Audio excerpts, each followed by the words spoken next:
discussion. With us today, we would recognize our Minister, the Honorable Emma Hippolyte, Minister for Commerce, Manufacturing, Business Development, Cooperatives, and Consumer Affairs. Ms. Sophia Henry, Permanent Secretary in the Ministry of Commerce.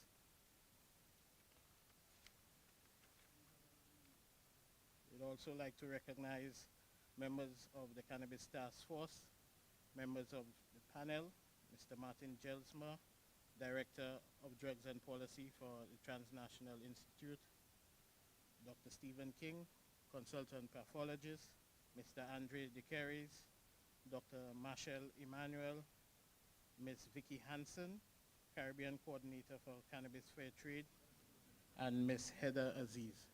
At this time, before we formally commence, we would like to call on Prophet Alem of the Ethiopian African Black International Congress to welcome us with a word of prayer.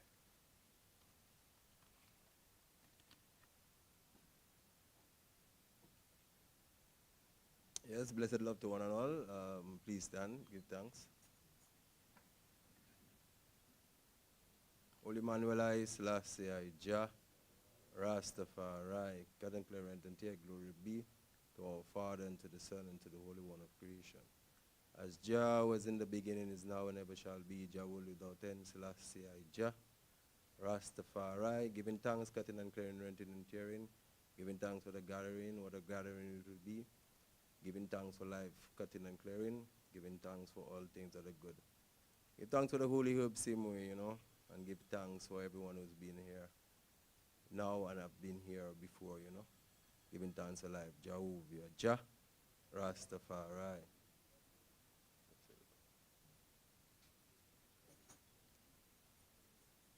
Thank you, Prophet Alem.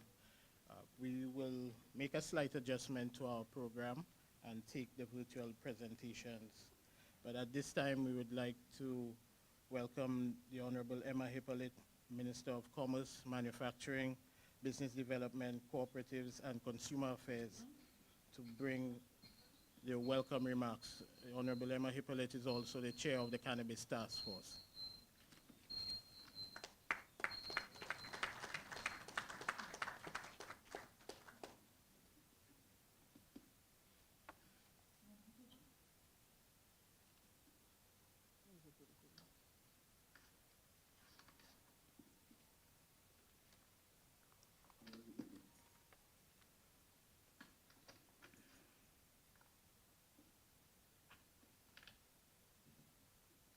Permanent Secretary in the Ministry of Commerce, Mrs. Sophia Alfie Henry. We have the Permanent Secretary, Ministry of Health. Other government officials. I see a rep from the Ministry of Agriculture. Very good. Dr. Stephen King, our panelists. Mr. Bernie Manuel, the Director of the Bureau of Standards and the PRO for the task force. Mr. DeCaris, who's a member of the task force. Other members of the Cannabis Task Force who are here. We have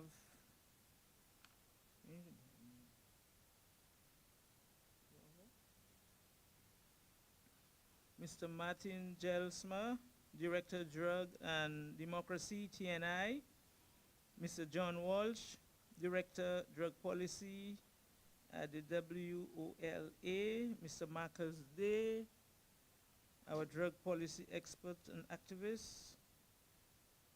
Mr. Vicky Hansen, Coordinator, TNI. And Mr. Pian Metal, Coordinator, TNI. Members of the Rastafarian community, specially invited guests, esteemed ladies and gentlemen, good afternoon. I don't usually start by my address with an apology, but I want to apologize to have you waiting for about half an hour. But I need to tell you that I had an investor who actually flew in today, and I had to attend the signing ceremony of the Honorable Prime Minister. So I please ask for your apology and to thank you for your patience. So you have me now 100% with you. We cannot hear. You cannot hear. So where is our technician though? So you need to give me some power. You'll fix it? Thank you. So esteemed ladies and gentlemen, Genesis 1:12, and I'm quoting from the Great Book, the earth brought forth vegetation, plants yielded seeds according to their own kinds, and trees bearing fruits in which is their seed, each according to its kind. And God saw this and said that it was good. The perception and status of cannabis internationally, I think we need to, maybe we need to,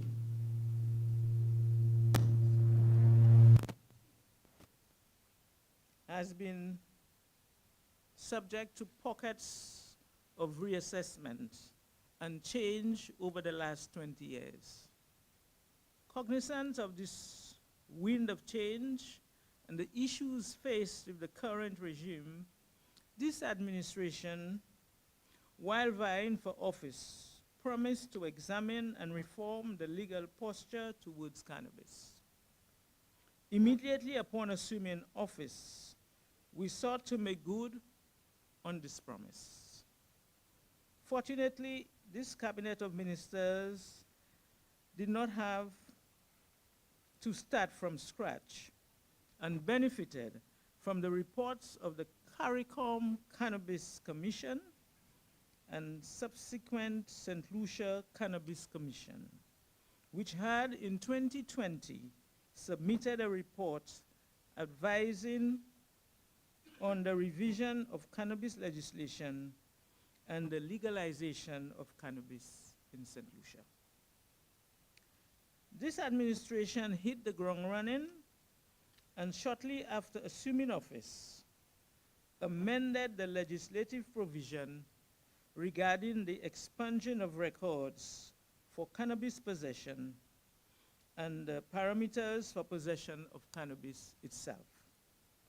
As a result of this action, St. Lucians with convictions for possession of cannabis can now apply to have their convictions expunged and receive another chance at life without the solid record. As a result of my government's intervention, each person here today is now legally permitted to carry 30 grams of cannabis on his or her person without the threat of arrest or conviction. As a result of our promise to put you, the people, first, up to 4 cannabis plants within the home of any person here will no longer result in arrest, charge, or conviction. These steps were but the first few of the marathon which we have embarked on pursuit to our resolute intention to develop and implement a holistic, responsible, practical, and balanced cannabis regime in St. Lucia. This marathon has been driven by the St. Lucia Cannabis Task Force, appointed by the Cabinet of Ministers, and tasked with the development and implementation of a regime which on paper and in practice would serve as the envy of our region, of our regional counterparts, relevant international entities, and others. In an effort to ensure that the posture and decisions taken were duly informed by the required stakeholders. The task force benefited and continues to benefit from the expertise of representation from a cross-section of government ministries, as well as representatives from the Ayanola Council for the Advancement of Rastafari and the St. Lucia Cannabis Movement. A number of subcommittees tasked with more specific areas have and continue to lend support to the cause. Our task is not yet complete, but I think the members of the task force would approve of me saying that the thunderous roar of your applause at the finish line continues to serve as a fire in our bellies to sustain us through the upcoming sprint to the finish. Though the draft legislation has not yet been made available for public consumption and review, I will take the opportunity to give a brief overview of some salient points of the regime under development. Licensed cultivation, importation, manufacturing, and retail of cannabis and cannabis products under this regime will only be for medicinal and industrial purposes. The cannabis regime to be unveiled shall form the first product under a holistic controlled substances bill. This regime will, in the coming months and years, be expanded to oversee other products and substances believed to require similar regulation and management. This legislation will work collaboratively and complement the amended Drugs Prevention of Misuse Act, Pharmacy Act, Standards Act, and other relevant legislation to ensure a robust and adequate monitoring regime. A governmental entity akin to what we refer to as a statutory body will be created to oversee and regulate the industry. This entity will be responsible for issuing licenses, among other things. A myriad of licenses have been proposed for the industry, including, but not limited to, various cultivation licenses, manufacturing licenses, dispensary and retail licenses, importation licenses, research licenses, prescription licenses, export licenses, and transport licenses. Cultivators will have the opportunity to cultivate cannabis for industrial or medicinal purposes under a duly approved license. Unless otherwise permitted, all cultivated cannabis will be sold to licensed central distributors. These central distributors will be restricted in number and serve as the point for testing as well as quality and standards control and management. Allow me to be so bold as to assume that my next few points will be of particular interest to most, if not all of you in attendance, and as such advise you to listen attentively and carefully. Retail or dispensing of medicinal cannabis shall take place through one or two mechanisms.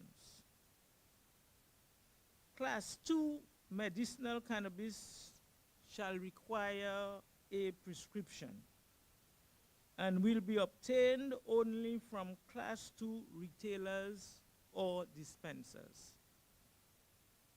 Class 1 medicinal cannabis will not require a prescription and may be obtained from Class 1 or Class 2 dispensers.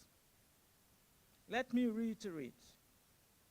Class 2 medicinal cannabis shall require a prescription and will only be available at licensed Class 2 dispensers, while Class 1 medicinal cannabis may be purchased without a prescription from any licensed retailer or dispensary point. The obvious burning question that you may have is, what distinguishes Class 1 from Class 2 medicinal cannabis? A medicinal advisory committee recognized under the proposed bill will advise the minister on the parameters which will distinguish between Class 1 and Class 2. Possessed with that advice, the minister by order will so dictate.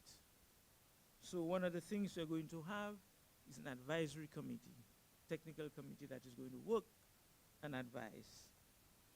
I cannot overstate my next point enough. Individual possession of more than 40 grams of cannabis will not be permitted. Possession of Class 2 medicinal cannabis without a prescription will not be permitted. Smoking in public will not be permitted. Smoking in public will not be permitted. And brothers and sisters, I hope you understand the importance of this. Because we have persons who are allergic to smoke generally, not only cannabis smoke, but also cigarette smoke. Smoking in public, it is now not permitted. So we will continue. Smoking in public will not be permitted. The sale of cannabis to minors will not be permitted. I want to repeat that. The sale of cannabis to minors will not be permitted. As a matter of fact, the sale or provision of cannabis products to minors outside of strict circumstances where an authorized medical practitioner has so prescribed shall be a criminal offense. And that is important because of the research that has taken place. We need to understand that unless we have our full arms around this, that we need to protect our minors, our young people. So we are asking that you work with us. We assure you that the intention to develop an inclusive regime does exist, but such an intention is not blind to the fact that cannabis remains a narcotic which international conventions speak to and continue to strongly regulate. So as a country, we need to ensure that whatever we are doing is still within international laws.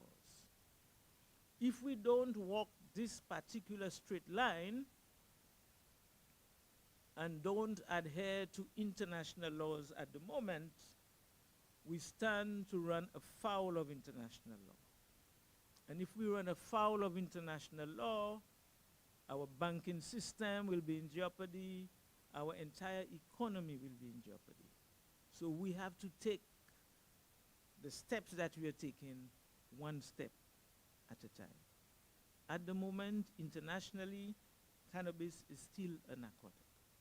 And because these international laws still exist, we need to walk a straight and narrow line. As such, we will need all interested parties to keep in mind that standards will have to not merely be met, but diligently maintained to ensure a working regime which will satisfy international obligations. And later on, we'll be talking all about the standards and how it is. But we just want to tell you, so far you have been working with us. We want you to continue working with us as we push this industry so that all of you here can benefit from it. I know you may have many questions on a number of aspects of the industry which I have just sought to introduce. And I know for some, leaving you with just that and little else would seem an unsatiating appetizer. But I assure you that within the coming weeks, at the next of our panel planned public consultation, you will receive greater detail on the areas of concern that you may have, your interests and your intrigue. So I am just telling you that this is the beginning of significant public conversations, and I want you to participate and be part of it as we try to unravel and give birth to this new baby. I nonetheless want to take the opportunity to strongly advise everyone here to note that the intention of this regime is not to facilitate or endorse the population achieving an unrestricted or unbridled high, because we don't want the negatives that is out there. We are building an industry, and an industry must have economic benefits for you. Out there are a lot of negatives about cannabis. So I want you to work with us to remove these negatives. That is the moment for us to build an industry for you here and for all our brothers and sisters to benefit. The intention that I hope that you will all share is that this will serve as an opportunity for us individually and as a nation to achieve not highs, but new heights in our agriculture, enterprise, manufacturing, tourism, and so many other areas and industries.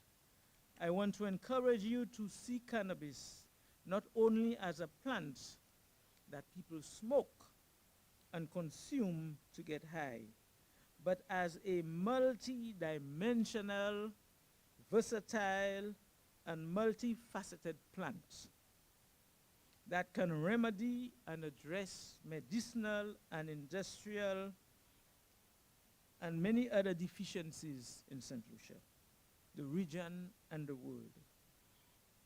Think about the seeds, the different medicines, the animal feed, the rope, and other building material. The opportunities are nearly limitless. So I want you, when you now start thinking of the plant,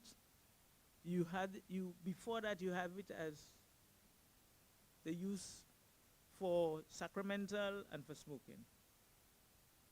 That you respect and that you get all the protection on this.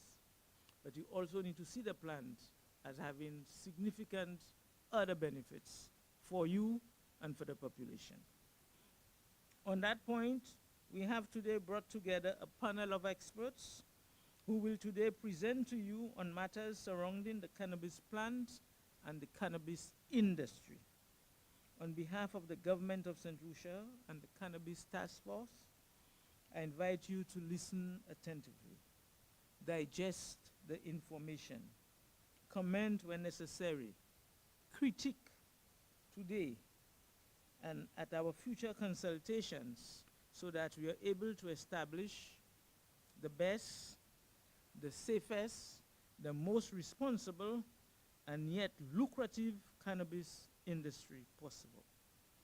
Ladies and gentlemen, with God and with Jah, all things are possible. May He guide us on this journey. I thank you.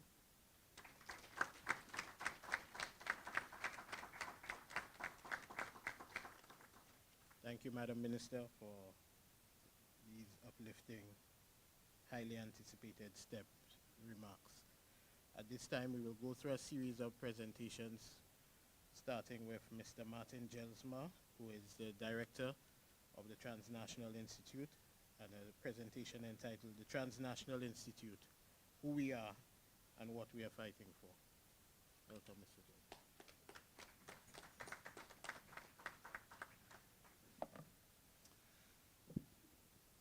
Thank you, Minister and distinguished guests and friends. Thanks to the task force for organizing this event, and I'm really pleased and honored to be here. It's my first time in St. Lucia, not the first time in the Caribbean, but in St. Lucia it is, and I'm looking forward very much to spend a couple of days here and learn more about this beautiful island, and yeah, also from the discussions with all of you, and also from other islands. People are still arriving for more meetings. About the Transnational Institute, no, it's an international policy research advocacy institute. It's independent, international. It's the main office is in Amsterdam, but our activities are around the world. We deal with different policy areas, not only cannabis or drug-related issues, also international trade issues or peace and security issues. But I'm working on the drugs program, and I'll focus now on our work that we are doing in the field of cannabis. Now the big principles, the guiding principles of the Institute, now in general are we try to support movements, but also governments who want to steer the world into a more sustainable, more peaceful direction based on human rights principles, social justice and development. And those same principles we also use in our work around cannabis policies. There are basically three areas of work when it comes to our cannabis work. Firstly, working with small farmers to try to help them get access to the emerging legal markets. We're doing that, not only here in the Caribbean, but also in Colombia, in Morocco, in Thailand, and in several other places. At the second level, we have been working already for 25 years now at the level of the United Nations, the Commission on Narcotic Drugs. We've been analyzing how the UN drug control system works, how it was constructed, but also what are currently the obstacles in the treaties for further reforms. And the third level of work that we're doing is directly working with governments who want to reform cannabis policies and who want to find the most responsible way to regulate the market. We are, in that sense, we support actively legally regulated markets, for medical, for sacramental, for industrial, but also for adult use. So a few words about how we got here, after all these decades of repression and prohibition. In our view, yeah, we see it as a historical mistake that cannabis ever became part of these UN drug control treaties. It is already a weird concept to think to eradicate certain plants from the planet, to prohibit things that nature has given us. But also, yeah, the specific origins of the cannabis prohibition, yeah, have clearly colonial and racist roots. And we still haven't overcome those. And part of the reforms that are going on are also, yeah, in that sense, to overcome the colonial and racist roots of the prohibition system. The consequences of the system that has been built and the 1961 Single Convention on Narcotic Drugs was the real bedrock for the system. Now, the consequences these past decades, and many of you have experienced it, have been criminalization of whole cultures, criminalization of religion, millions of people around the world incarcerated, people with criminal records that are an obstacle for many things in life.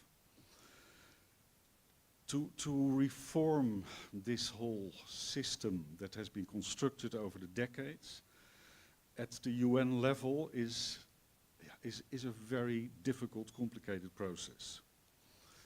That has to do with how the system works at the moment. Now, the Commission on Narcotic Drugs makes decisions by consensus. It's very difficult in that sense to move forward. The reforms that have taken place already have led to a lot of polarization in Vienna, the seat of the UN drug control system. The International Narcotics Control Board keeps pressuring countries to stop reforms. Also, the World Health Organization, the WHO, review has shown how difficult it is to get fundamental reforms in that regard. Now, they did a very thorough review of cannabis. They recommended good step forward in the sense of recognizing the medical properties of the plant, and also to take it out of the Schedule 4 of the treaty. But still, they stopped short of also recommending it to take it out of Schedule 1, which means that it is still classified as a narcotic drug at the same level as cocaine or other drugs. So at the UN level, there is a paralysis, there is a stalemate. But the good news is that these past decades also have, especially the past decade, I would say, have seen winds of change, as the minister referred to. More and more countries are moving away from this repressive approach. It started already longer ago with about more than 30 countries by now decriminalizing possession and use. More than 60 countries now have recognized medical use. But also, and that's more recent, in the past decade, legal regulation of the full market for all kinds of use, including the adult of non-medical or recreational, however you want to call it. So that has happened, yeah, in Uruguay, in Canada, but by now also 19 states in the US. That means about 40% of the American population is living in states where it is fully legally regulated. And now, very recently also in Europe, this trend starts to move in that direction. Of course, the Netherlands, where TNI is based, for a longer time has already the famous coffee shop system, but never went further in terms of legally regulating cultivation, for example. The whole supply is still completely criminalized also in the Netherlands. But now countries like Luxembourg, Malta, and most recently Germany are considering to take this step. And that will be potentially really a game changer for Europe, but also with impact at the global level.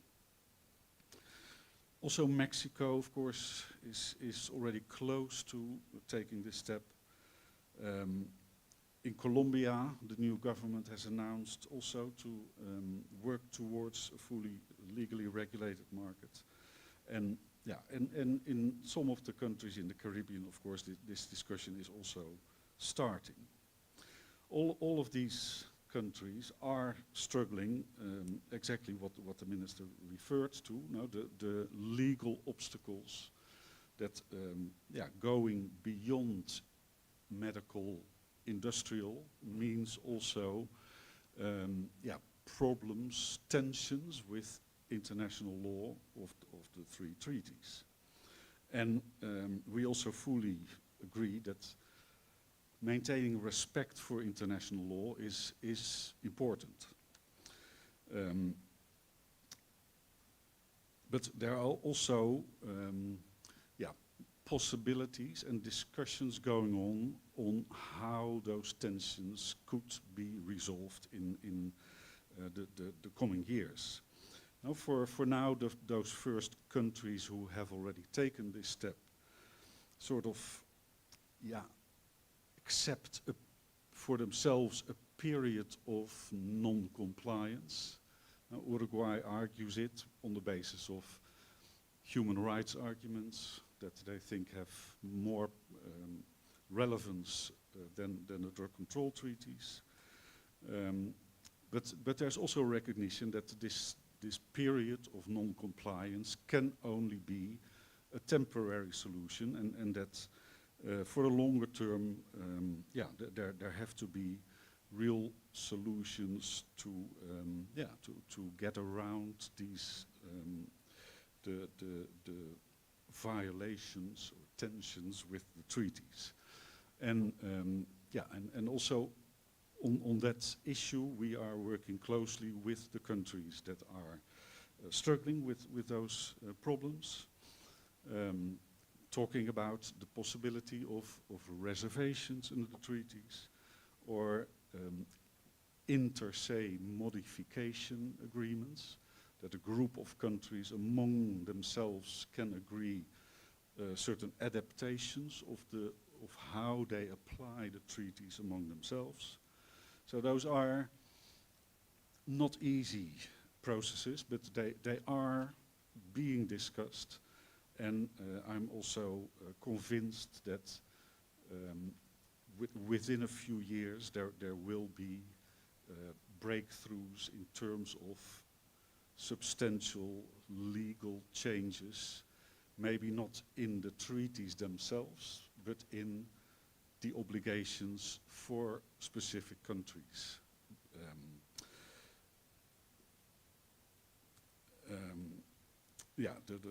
I won't go into further details, but at least the discussion has started, and I think also in this regard, the path that Germany is going to take is going to be important, because they don't want to follow the example of Uruguay and Canada. They want to really start with finding these legal solutions to their international law tensions.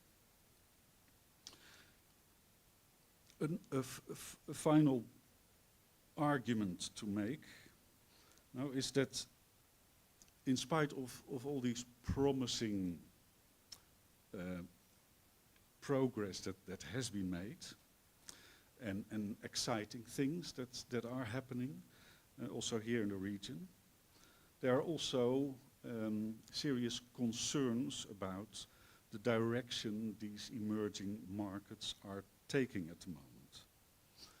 Because the model, now and that's for the medical market, but even more so for these first countries that are regulating also for non-medical uses.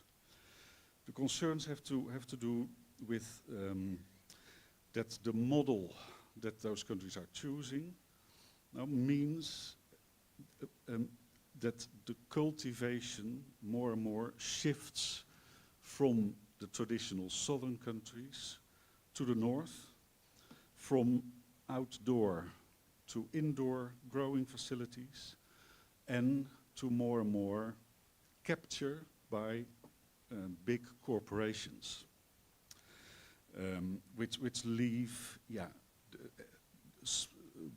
basically leave small farmers behind in this historical transition from the prohibition regime towards a legally regulated future. The consequences also of this shift to indoor cultivation is that it comes with a huge carbon footprint, with high energy use.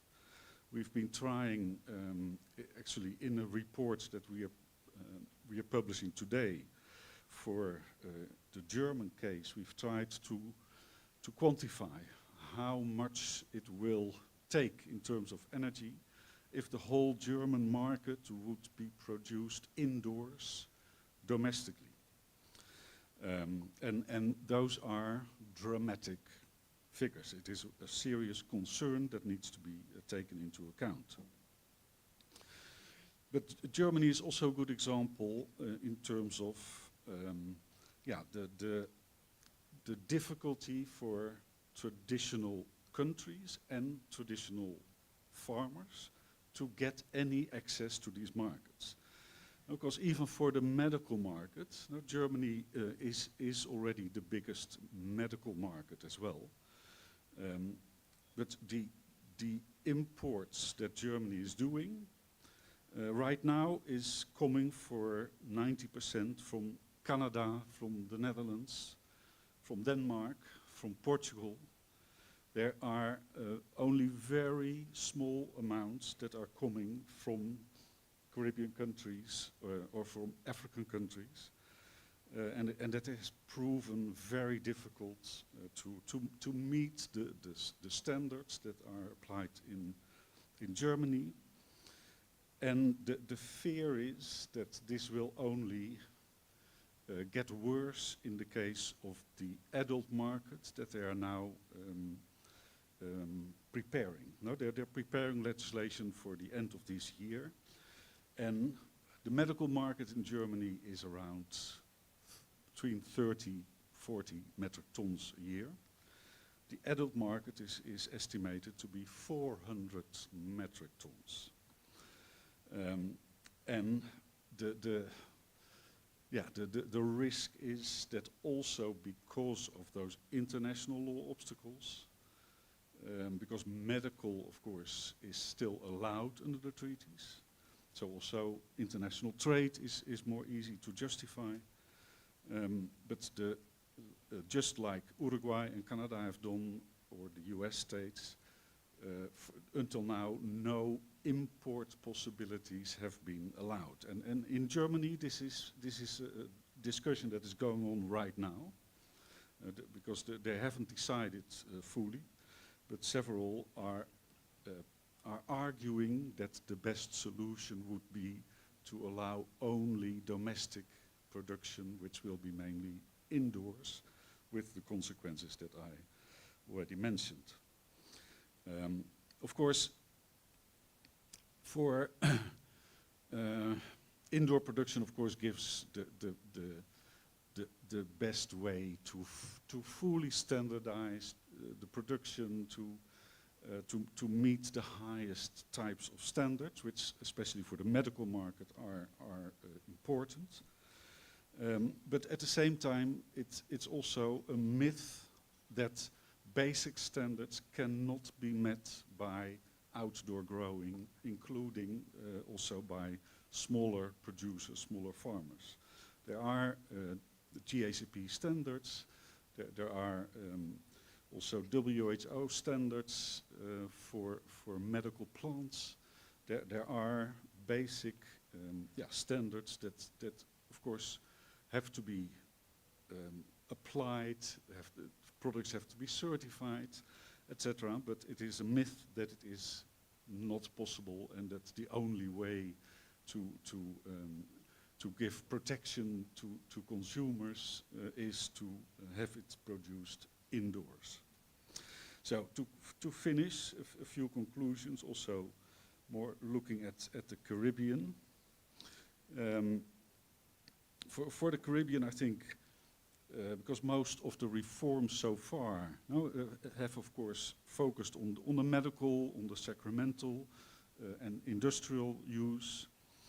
And I think for those markets, it is very important to also establish a regional market, to find a way to have a regional trade agreement in the region.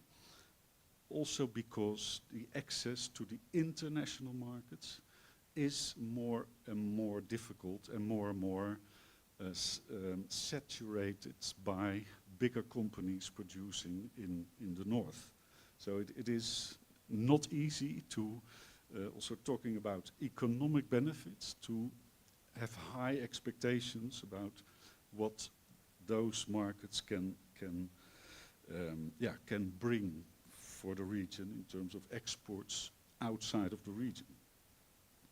Therefore, we think it is also important that the region continues the discussion on possible regulation of the non-medical market, of the adult market, because there potentially the prospects could be higher in terms of economic benefits.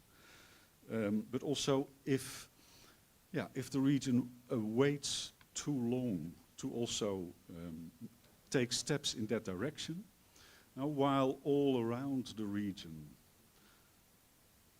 basically everybody is already moving in that direction. In the US, in Canada, in Mexico, in Colombia, soon the whole Caribbean region will be surrounded by fully legally regulated markets. So if the Caribbean does not move fairly rapidly also in this direction, the consequence will be that also that international market will be fully closed and captured by big industry in the north. Of course, regulation now needs to be done in a responsible way. There are risks involved, especially for adolescents. Also, the minister mentioned the need for protection of the youth, etc. But in that sense, we do agree with the conclusion of the St. Lucia Cannabis Commission here that those risks are more effectively managed and minimized within a responsible, regulated public health rights framework. And there is by now also sufficient evidence from the other countries that have regulated that indeed those risks can be minimized and managed, and in a better way than the criminal market has been able to do. Yeah, I'm finishing. So I think that's not where the main concerns are. I think the bigger challenge is to find a way to regulate these markets with social justice and sustainable development principles, that rights are protected, that traditional farmers are not excluded, and to ensure that the economic benefits of these legal markets really contribute to the development of the region. Thank you.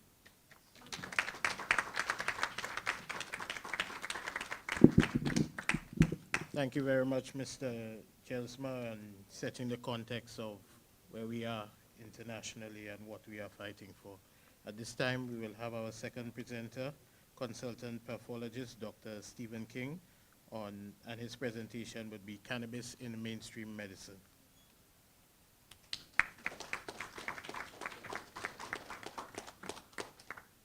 I think we have a presentation to show, so please put it up for our people. Good afternoon.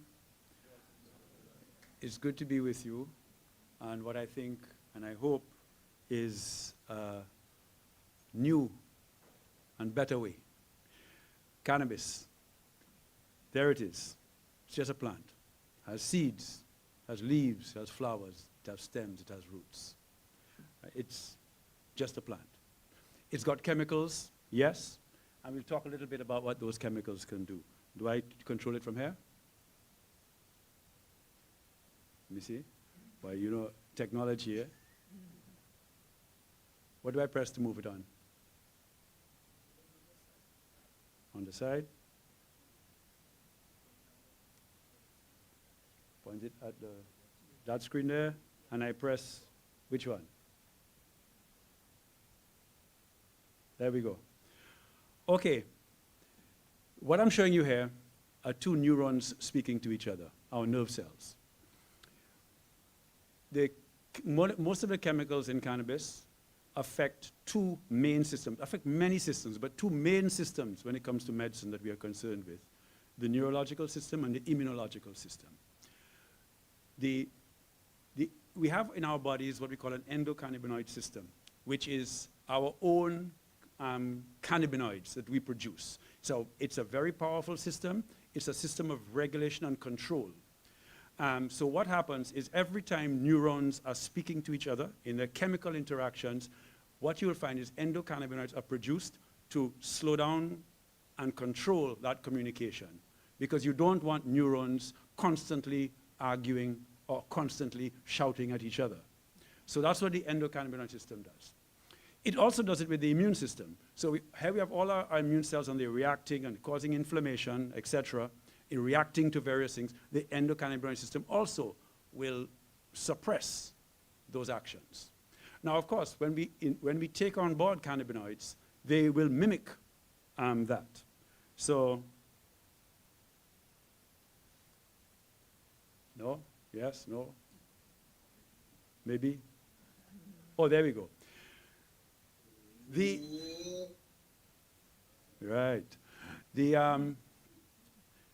are many receptors that recognize cannabinoids in our bodies.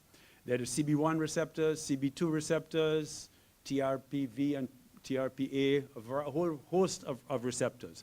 This diagram just shows you the distribution of CB1 receptors, cannabinoid 1 receptors, which tend to be the most numerous in the neural system, especially the central nervous system. And you can see here that there are many functions that are affected by the activation of these CB1 receptors. Hence, you'll understand why cannabis has a number of effects of the central nervous system.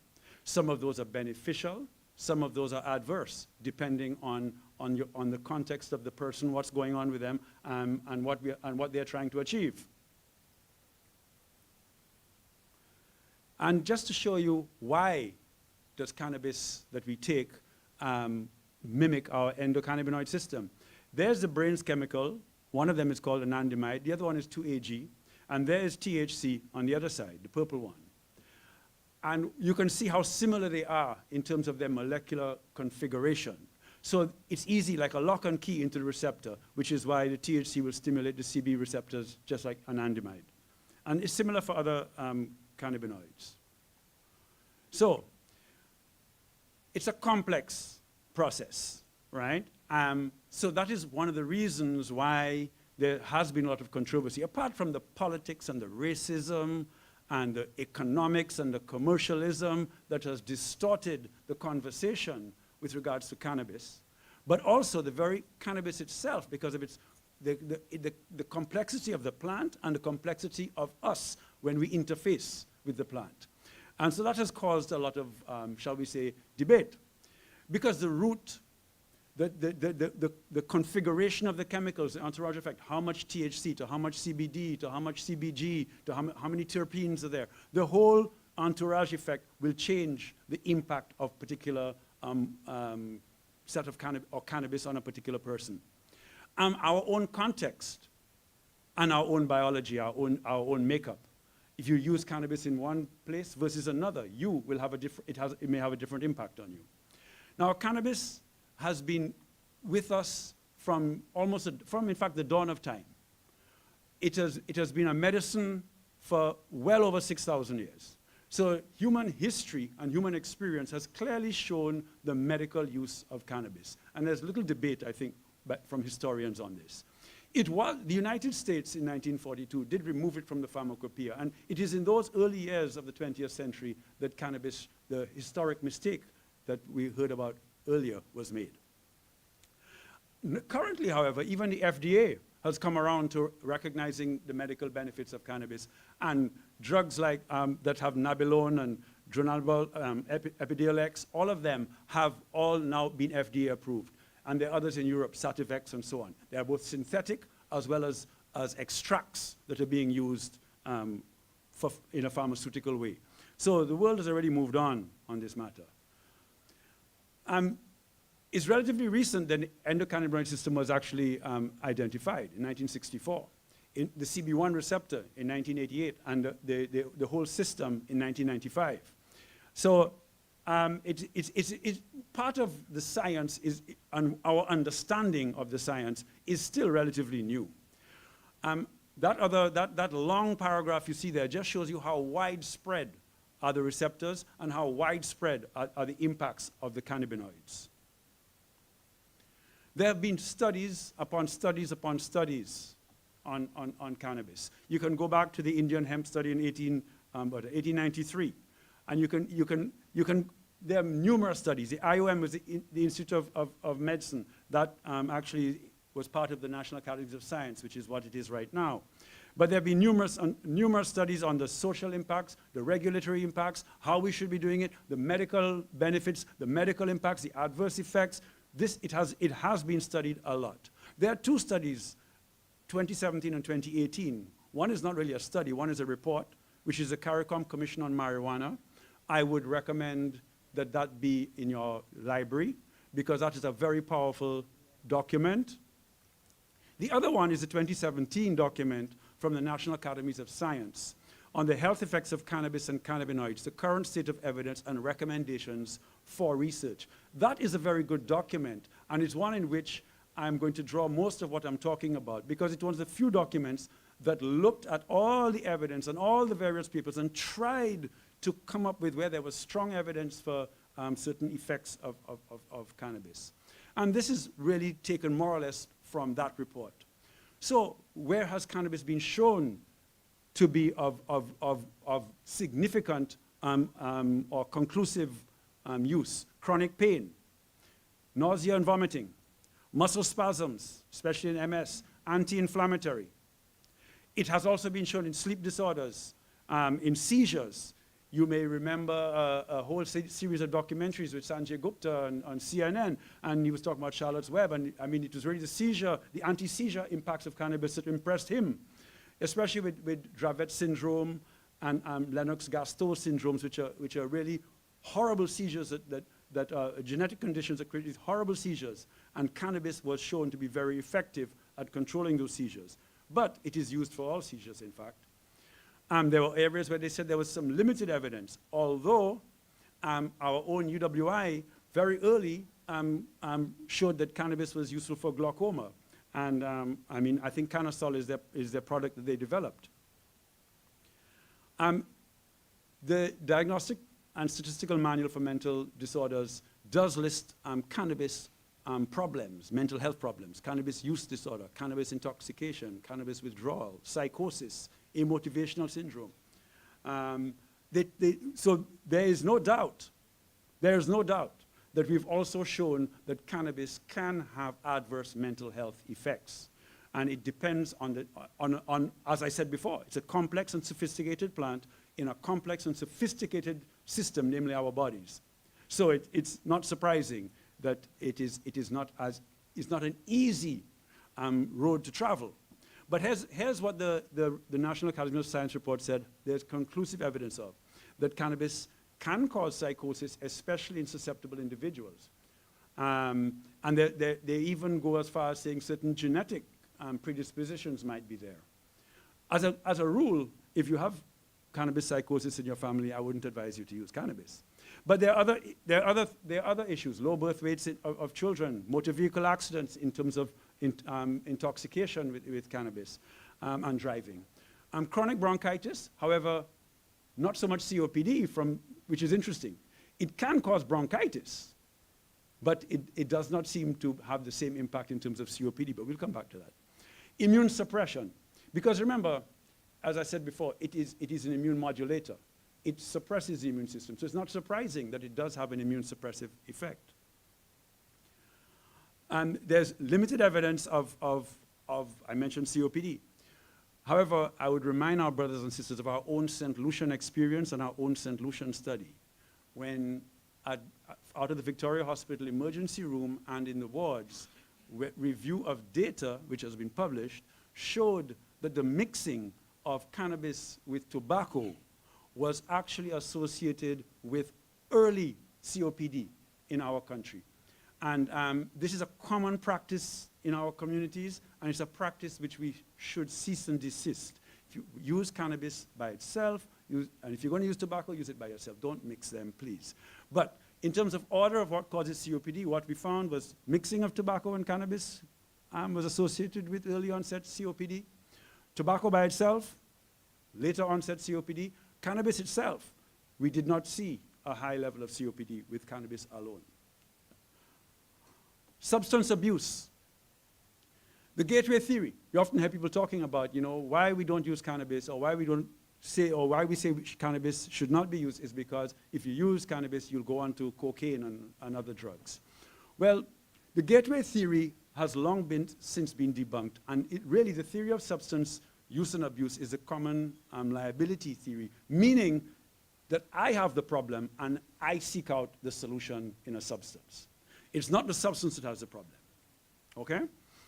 And one of the reasons for changing the regime and having a public health approach and a humanistic approach, a human development approach, a medical approach, is that substance abuse, which is poorly served in our country in terms of strategies to deal with substance abuse. We have a massive alcohol problem, for instance, and we do have a significant cannabis use situation on our hands. Adverse childhood experiences reduction is a critical element that must be done, which speaks, of course, to the wider aspect of health and public health, meaning how we raise our children is important, whether they're going to find themselves using substances or not. Education, yes, of them, but education of everybody, in fact, as about cannabis and the uses and the impacts and so on. Counseling services that are, again, in short supply. So if you have anxiety, you should be able to find yourself to a counselor very easily, rather than having to resort to your substances to reduce your anxieties. Mental health issues, there are a few things that I think that reading all the papers come across. High THC variants do seem to be associated with accelerating the development of psychosis in persons prone to psychosis. So we have to be careful with the high THC variants, especially in people who have a tendency towards psychotic episodes. Heavy use of high THC variants in adolescents is associated with cannabis use disorder. Cannabis use disorder is when the person spends a lot of their time seeking cannabis, thinking about cannabis, so cannabis tends to consume their life, which makes them less productive. So again, that is why we are hesitant to, or we would like to reduce the use of high THC variants in our adolescents. Better yet, have our adolescents stay away from cannabis and all substances for that matter, all mind-altering substances. The whole ratios of cannabinoids are important because the CBD seems to actually ameliorate or alter the THC. So So that is where the THC CBD ratios come into play. And of course, other cannabinoid ratios. CBD itself, as I said here, is actually being currently researched for antipsychotic and anti-anxiety properties by itself. My last few slides. Here's a recent thing off the internet from Minnesota, talking about what conditions do you qualify, if you have these, you qualify for cannabis use. Alzheimer's disease, especially with agitation. Now, I've had personal experience with elderly people with dementia that were agitated, and we have tried cannabis with them, and it works. It does work. So we all know that. So that's one. ALS, autism spectrum disorder, cancer, that's pain, nausea, vomiting, cachexia, and wasting syndromes. Chronic motor or tics, like Tourette syndrome and so on. Chronic pain, glaucoma, in HIV and AIDS, certain issues with HIV and AIDS, especially appetite and so on. Inflammatory bowel disease, sleep apnea, and there the other post-traumatic stress disorder, seizures, muscle spasms, sickle cell, and terminal illness. So my conclusion is that there is a place for cannabis in mainstream medicine. Cannabis is not a panacea that will solve all of our ailments. But it is definitely a useful tool to have in your armamentarium to help people cope. I think there's no doubt about that. And as doctors, our first calling is people's safety and people's welfare. And we must do this essentially at all intellectual and other costs on all of our, if you know what I mean. In other words, we must not be hypocritical about how we treat people. We must treat people where we find them with whatever we can to treat them so that they can have a better, they can cope better, and they can have an optimal mental, physical, social space, which is what we call health. Whatever problems you have, we must help you to be in the best possible place. This is a doctor's role, not to judge, not to pontificate, but to help. There is need for more research. I think there's no doubt about that. Okay? But you cannot do research unless you're allowed to do research. So you cannot do research in a constrained and restricted environment. So there's a need to reduce the harmful effects of cannabis and to me, very importantly, the harmful regulatory regime. The negative health effects of the current harmful criminalized regime are worse than the anticipated harmful effects of cannabis. So, I mean, when you throw a young person into borderline, you have a significant impact on their lives. So from a public health perspective, looking at how we keep people most healthy, clearly the public health response must be, let us change the regime so that we allow the legal production and use of cannabis for medical purposes, right? Also for research, for sacramental purposes.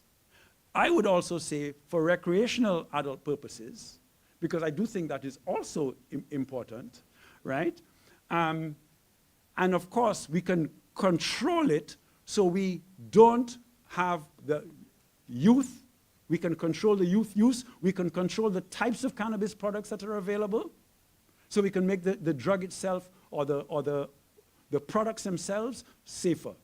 So at the end of the day, I applaud the minister and the task force for getting us to a safer place, and let us join with them and let us work as we can to really ensure that the new regime we're going to promote is going to truly redound to the benefit of our public health. Thank you very much.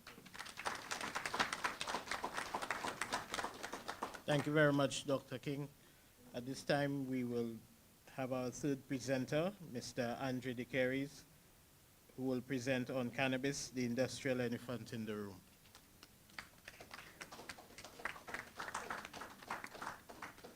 Good afternoon, everybody.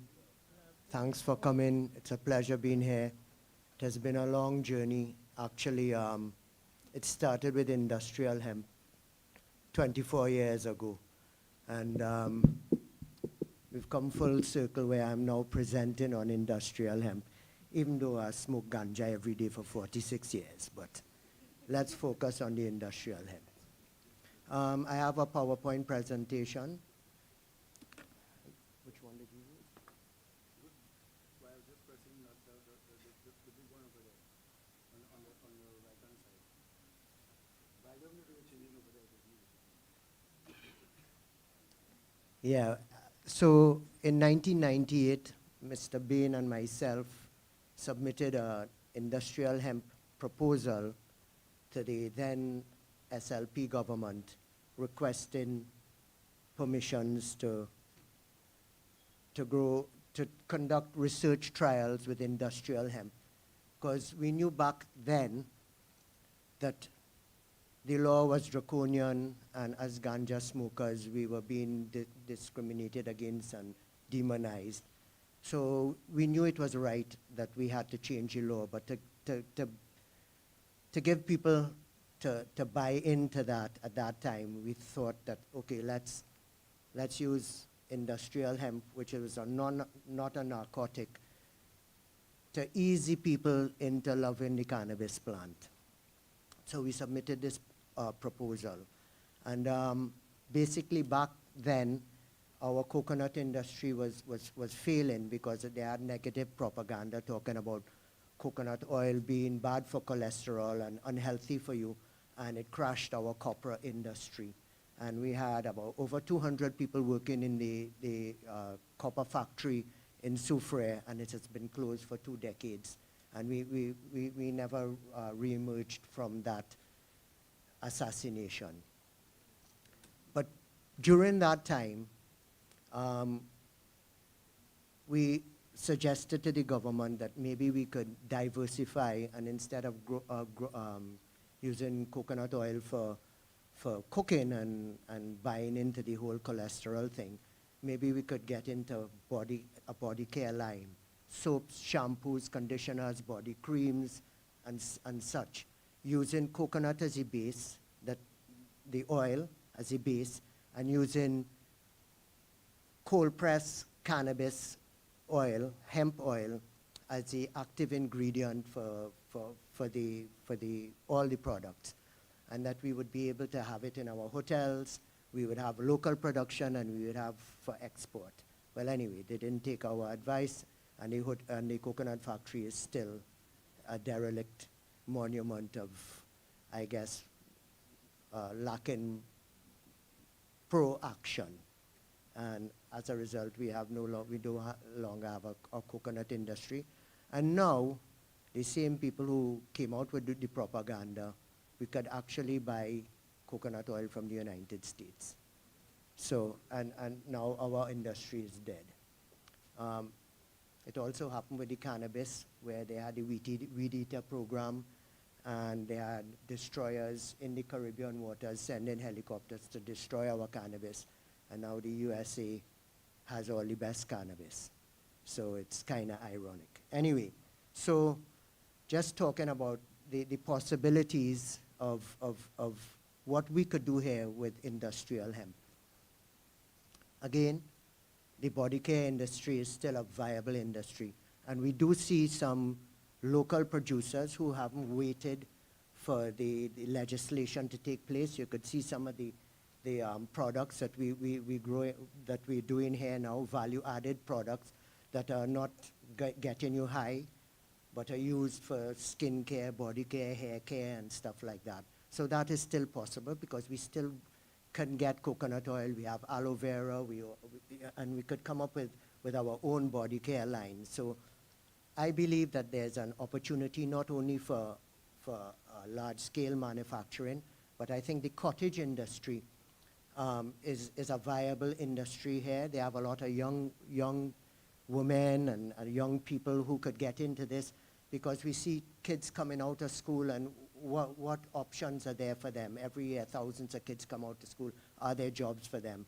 So the cottage industry is something that we could definitely look at and use industrial hemp to sort of push that sort of industry and independent people, rather than waiting to work in a factory of some kind. They could stay home, make sure that their uncle or their cousin is not playing with their little daughter while they go for a menial job And a lot of our societal ills is because of the way we set up our whole system, and our poor people are just there as part of the whole system. So we see cannabis as a way out for that section of society, especially Rastafari, who I have been there back in Rastafari for 35 years of my life, because I do see that these are people who have been downtrodden, really victimized. So Rastafari have to rise and shine. This is their plant. They've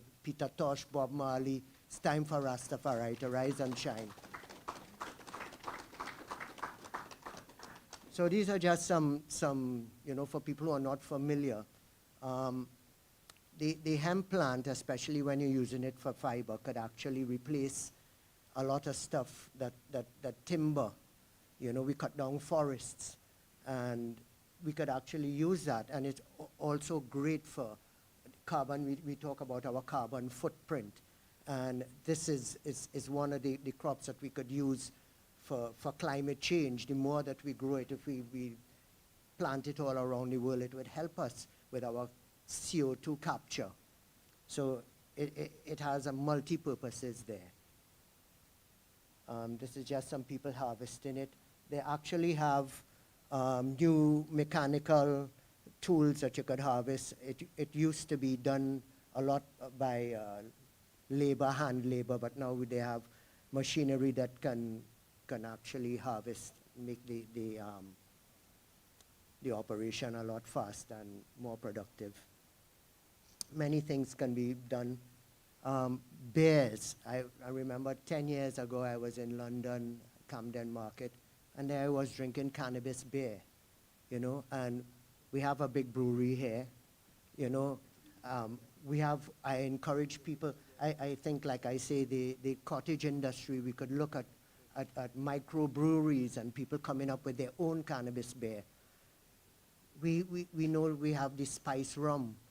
Many people who sell spice rum, even when in the illegal regime, had cannabis spice rum, and that is very popular all over the country now.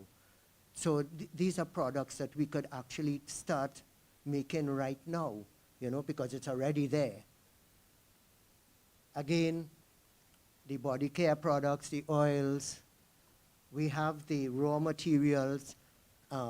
I know they have in Dennery, they have soap makers, and they have a lot of, we are innovative people, and we are coming out with the products right now. This was one of our ideas as well. Before we thought of the body care industry, we were thinking that we could grow cannabis and turn the fiber into fabric.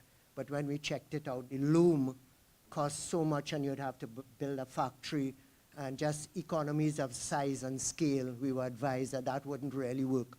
Maybe in Guyana or Trinidad, or Jamaica, which have large swaths of land, the actual turning hemp stalks into fabric would work. So we came up with another idea. Since we want to be the cannabis hub of the world, we could actually import fabric where hemp fabric is being produced, and start a fashion industry here that would rival Lee and Wrangler and Levi's. We have wonderful and talented people who design clothes. I remember we linked up with international designers, and the same thing. They have young women here, single mothers, who could actually be doing piecework at home and assemble in a factory, so they don't have to leave their homes and spend money on transport and neglecting their kids. And we pass around each week and pick up the pieces and then assemble the pieces in a factory, and really, shoot high. Let's have an international brand that could rival Lee and Levi's and these people.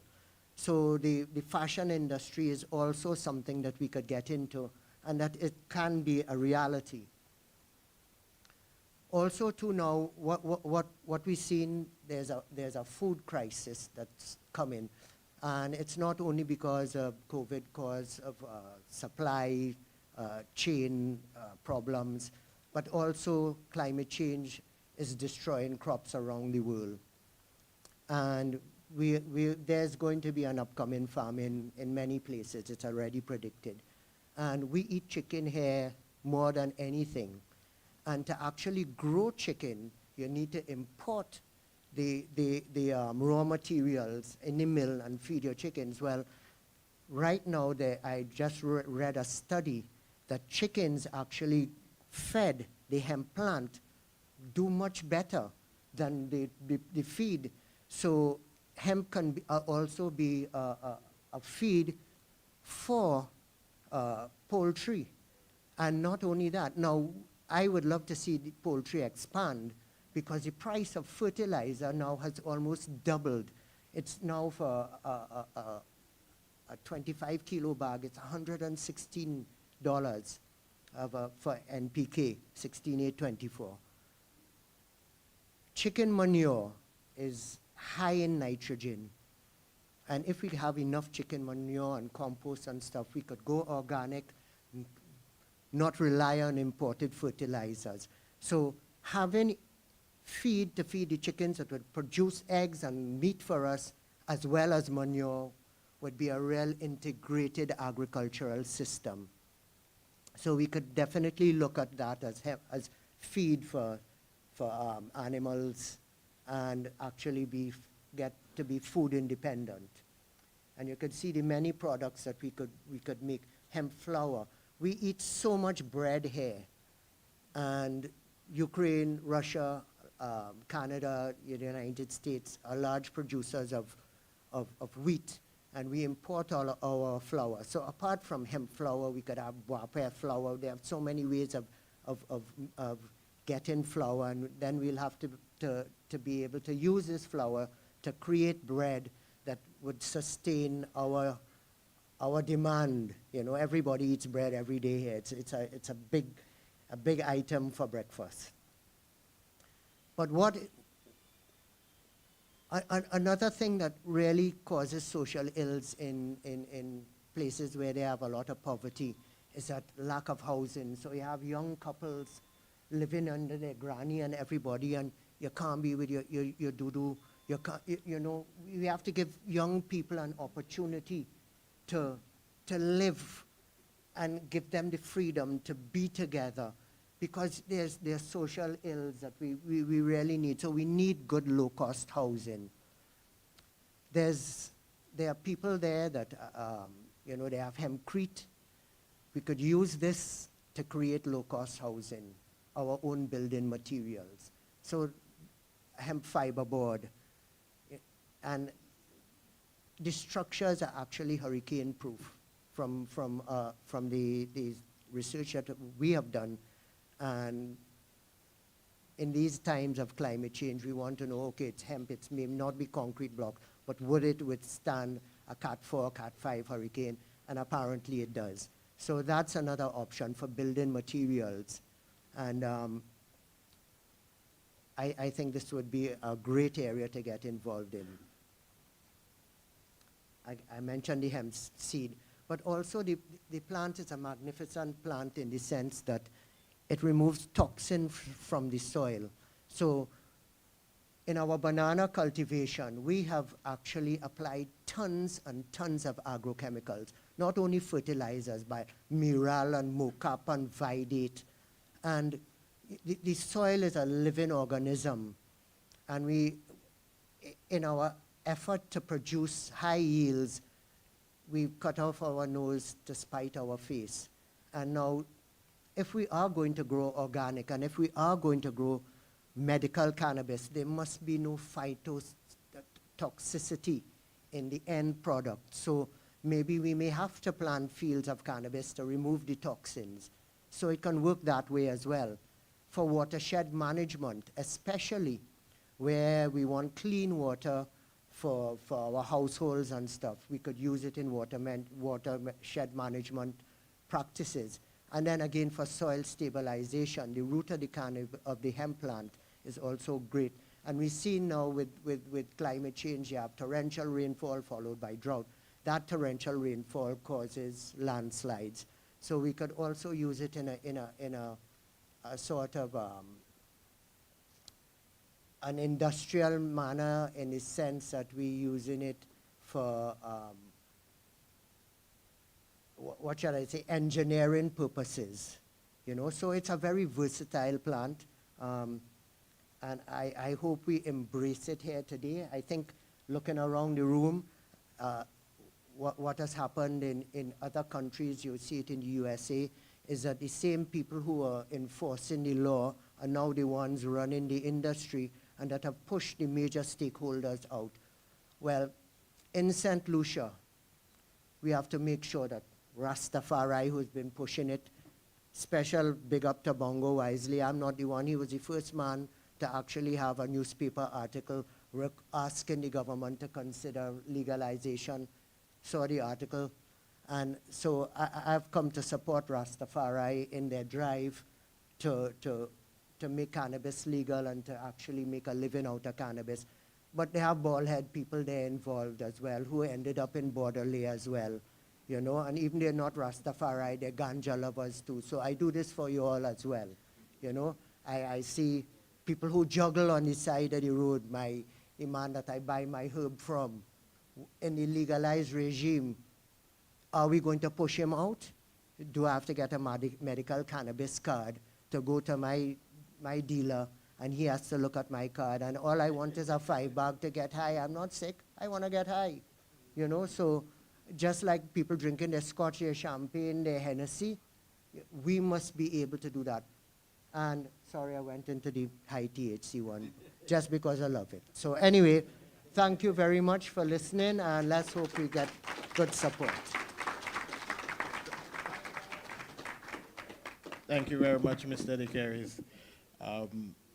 At this point, we have our next presenter, who is virtual, Dr. Marshall Emmanuel, who will give a presentation on the science and standards behind the cannabis plant of today. All right, greetings, ladies and gentlemen. Greetings, Honorable Minister Hippolyte, members of the panel, diplomatic corps, Rastafari brethren and sisters. It's a pleasure to see the Creole colors being displayed in the way that they are today, and because I'm from Dominica and it's independence celebrations, so it's indeed a pleasure to be part of this exquisite, panel discussion today, where I will be discussing cannabis standards. I'm not sure if my presentation is being shared. Is it being shared, or should I share my screen? Share screen. All right, hold on. Hold on, let me share my screen.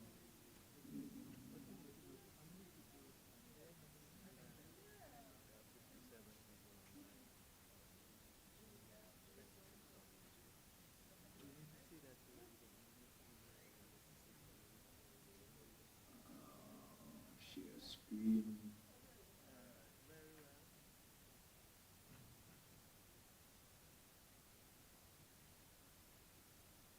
All right, my screen is being shared. Is everybody able to see? Yes.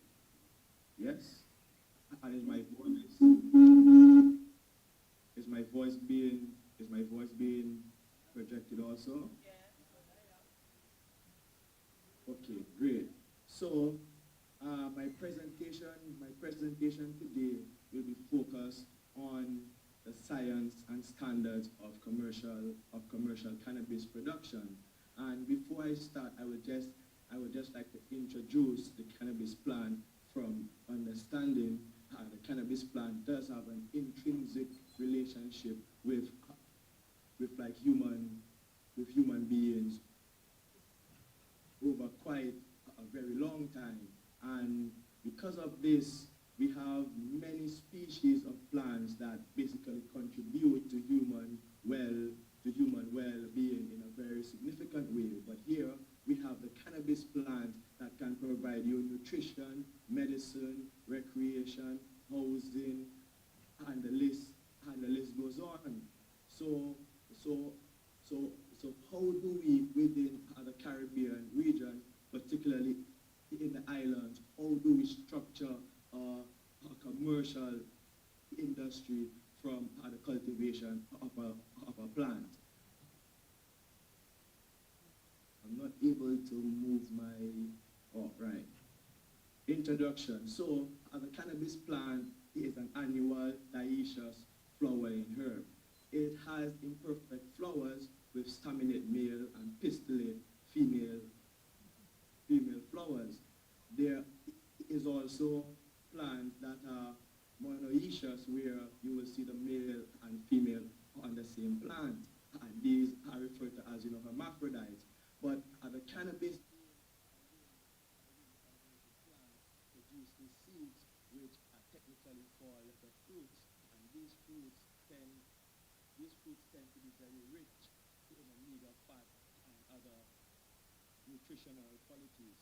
So the cannabis plant is known to produce, the cannabis plant is the only plant in the world that is known to produce cannabinoids, which are secreted from glandular trichomes known as cannabinoids. And there are various cannabinoids. Also those trichomes glands also produces other secondary metabolites known as terpenes and flavonoids, and all these, in terms of combinations, do provide a level of holistic healing towards the human being. So the key to all this is, because all higher organisms, including ourselves, too have an endocannabinoid system, meaning that our human body endogenously produces cannabinoids, and this lipid signaling system is able to maintain homeostasis in the way by regulating cellular activity in many ways, in terms of protecting against toxic stress, supports general health and well-being. So in terms of endogenously cannabinoids, when a baby suckles milk and they are constantly hungry, they fall asleep, they sleep well, these are your endogenous cannabinoids being fed through breast milk. Also the runner's high, when like someone exercises, and after exercising, that pleasurable feeling that they feel is associated with endogenous cannabinoids. So there are 3 types of cannabinoids that are known. You have the endocannabinoids, which are produced naturally by the human body, and you also have phytocannabinoids, which as a cannabis plant is known to produce the highest concentrations of cannabis known to man. And then there are synthetic cannabinoids, which are cannabinoids that are not grown from the cannabis plant, but are produced from culturing yeast. So many pharmaceutical companies are already exploring this particular avenue in exploiting production of cannabinoids under aseptic conditions, rather than not having to grow a plant. And we see examples of dronabinol and niblonol being produced in terms of synthetic cannabis medicine. So looking at the cannabis horticulture of the cannabis plant, what we refer to as sativa and indica are really ambiguous terms that are used to describe cannabis from a marketing point of view. But I want to just say here that all cannabis that produces cannabinoids in significant levels are known to be drug type cannabis, which is called indica. So all cannabis that does not produce cannabinoids in terms of hemp fibers, those are known as sativa plants. So looking at cannabis in terms of its diversity, cannabis has acclimatized through various different climates, and it is possibly cultivated on every continent on this planet, particularly in Antarctica, where there may be some scientists growing cannabis in a tent somewhere doing research. So looking at these drug cultivars called indica, we have equatorial type cannabis, which we generally refer to as sativa, and you can see these plants have different morphological, physiological characteristics, and they do produce a various degree of phytochemicals that are different. So the narrow leaf drug type, which we generally refer to as indica, these plants tend to be lighter in terms of chlorophyll and have skinnier leaves, which are to mitigate the level of solar radiance that we see in terms of tropical and subtropical regions. But the broadleaf drug type, which is generally referred to as indica, these plants have much broader leaves because they have acclimatized for temperate cultivation, and you can see the chlorophyll is much darker to be able to trap as much sunlight in these temperate climates. So during the 1960s and 1980s, the Caribbean region developed an international reputation for this cannabis plant, and even today, the cannabis plant is seen as an indicator species, particularly for the Rastafari culture in this dispensation. So the presence of our equatorial cultivars that evolved and acclimatized within the Caribbean region, which was mainly responsible for the commingling that was seen between the Asians and the Africans post-emancipation, and this is what popularized the usage of cannabis among the African population. So these lanolin plants were actually narrow-leaf drug cultivars called Cannabis indica, subspecies indica, and no subspecies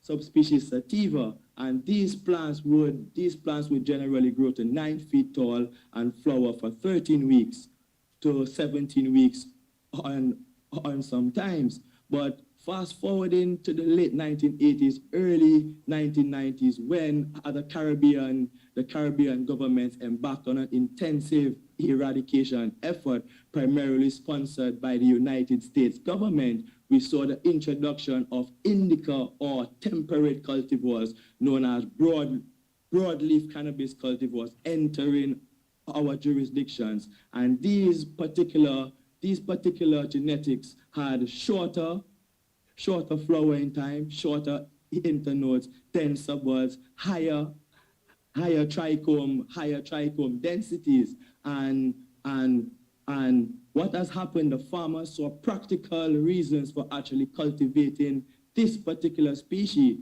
because without the long summer days that like temperate climates experience, these plants would, from seed to harvest, would take as short as 10 weeks. So it was much easier for these farmers to hide and grow and get returns from actually cultivating cannabis and be able to protect their crop from like drug enforcement.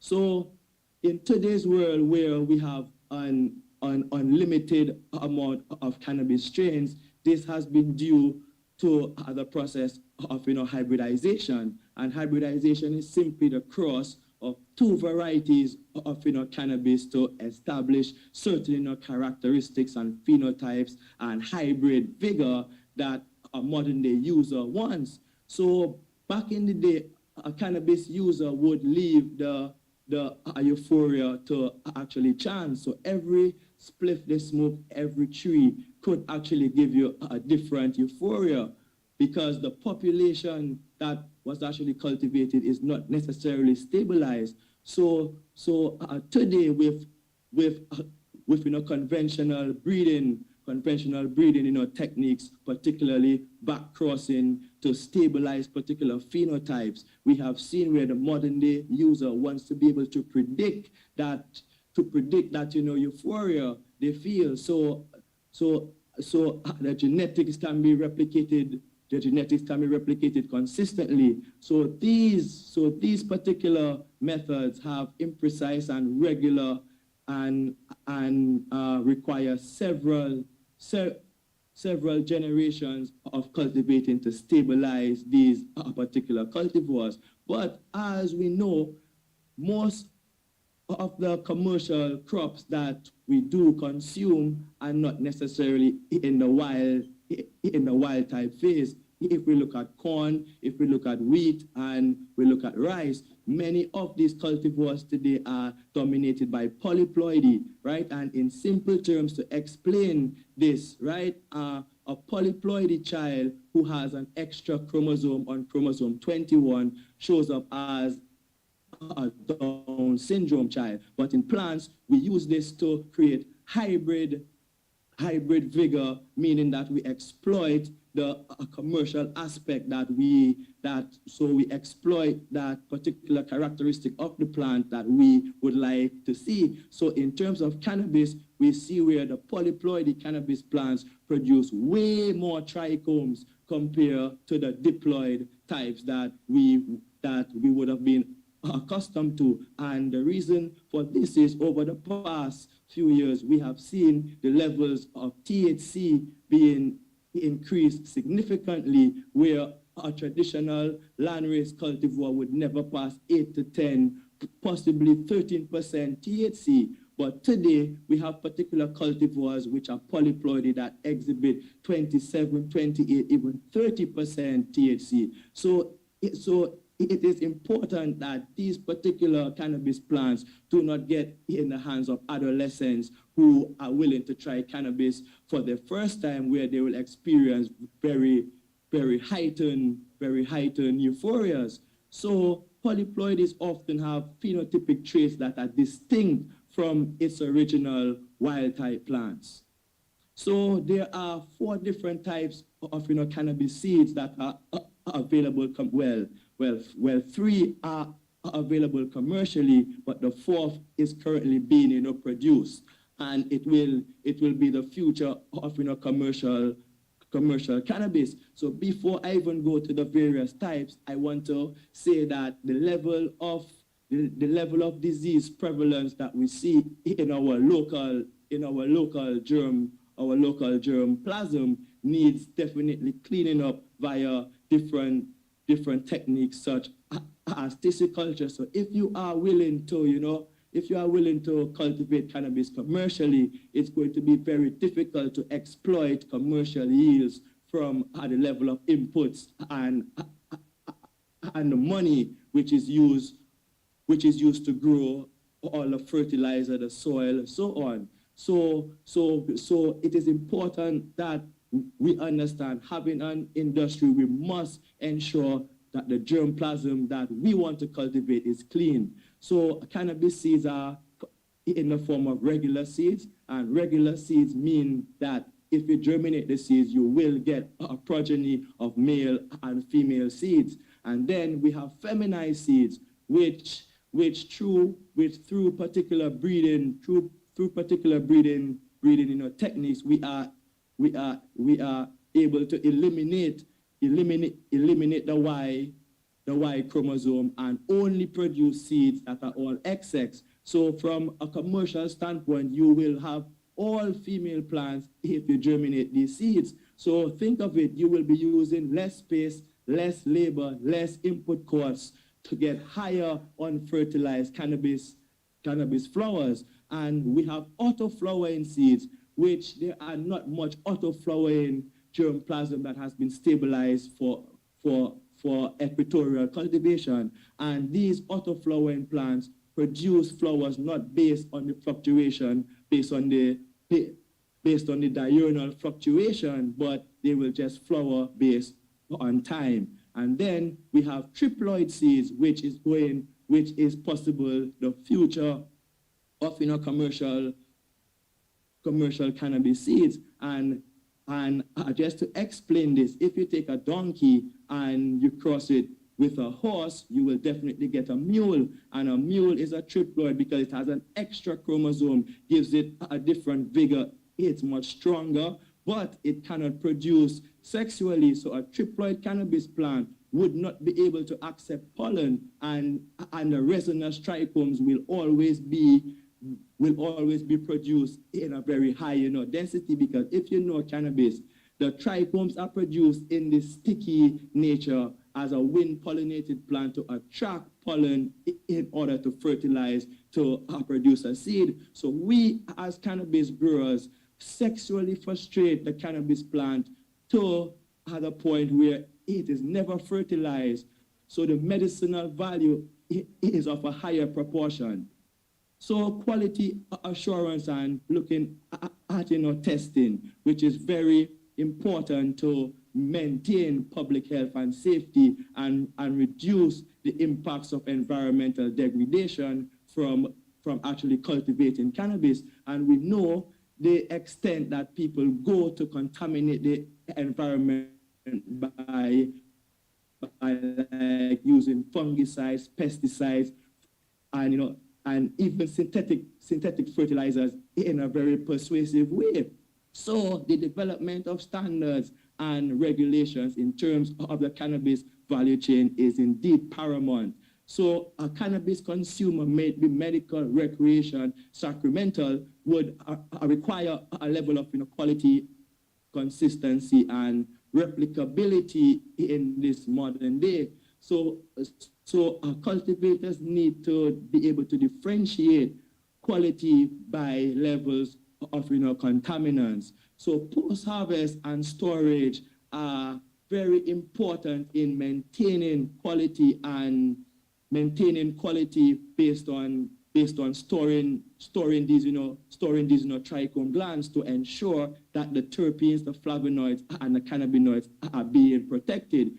Because cannabis that is not cured or stored post-harvest properly under precise conditions, we see where isomeric forms of THC are being formed, and these isomeric forms like a CBN tend to give a very lazy narcotic type of euphoria. And in my research, I have seen where once cannabis is dried under unsuitable temperatures, we see where the much larger trichomes of 70 to 120 microns simply just melt off the plant. So moving on to the dispensing, right? Understanding dispensing cannabis from a medical point of view. These particular practitioners need to be aware of what these cannabis needs are. And we have a serious problem in this dispensation because the modern world has decriminalized and legalized cannabis because of medical persuasion. But in this particular region that we are, the decriminalization is because of restorative justice and to stimulate the economy via foreign direct investment, but we are left with a medical industry that does not fit our socio-economic and cultural norms. So I am the vice chair of the Bureau of Standards Jamaica Cannabis Technical Committee, where we publish three cannabis standards: a cultivation standard, a processing standard, and a packaging and labeling standard. And these standards were designed to ensure public health and safety and environmental stewardship is maintained through other cannabis value chain. Even today in the Caribbean, how we deal with food, we don't even have these public health and safety measures. Somebody can simply go and steal someone's crop, and by this afternoon they are by your window selling you contaminated food. So this is paramount. Then how do we test for pesticides, right? Because cannabis does attract a significant number of pests, particularly when it's cultivated in a monoculture style. So these active ingredients from pesticides do include neurotoxins and can be very poisonous. And it's not about smoking a one split or using a one tincture, but it's the prolonged usage over a very long time where you could see very chronic brain disorders showing up from like heavy pesticide use or cannabis, which is contaminated. So limits of quantification of active ingredients needs to be paramount in assessing cannabis from a quality standpoint. So a list of approved pesticides, frequency of applications throughout the cropping cycles always need to be documented. So testing for safe cannabis. We did some work recently where we looked at regulated cannabis and unregulated cannabis, and we were able to decipher many different types of mold culture, bacteria. Some of them do have health implications if they are consumed in high concentrations. There are also individuals that are allergic to these molds and so on, and can definitely cause adverse reactions if consumed. So understanding the quality assurance to ensure public health and safety within a regulated framework is going to be critical in terms of establishing a cannabis industry. And here we have measuring potency. So I alluded to that a little earlier, where the fundamental process based on cannabis produces cannabinoids such as THC, CBD, which are the major cannabinoids, and the increase in terms of THC potency, where it is sad to see that the quality of cannabis is being associated with the potency, which cannabis comes in a very diverse environment, from CBD to THC to CBN to THCV.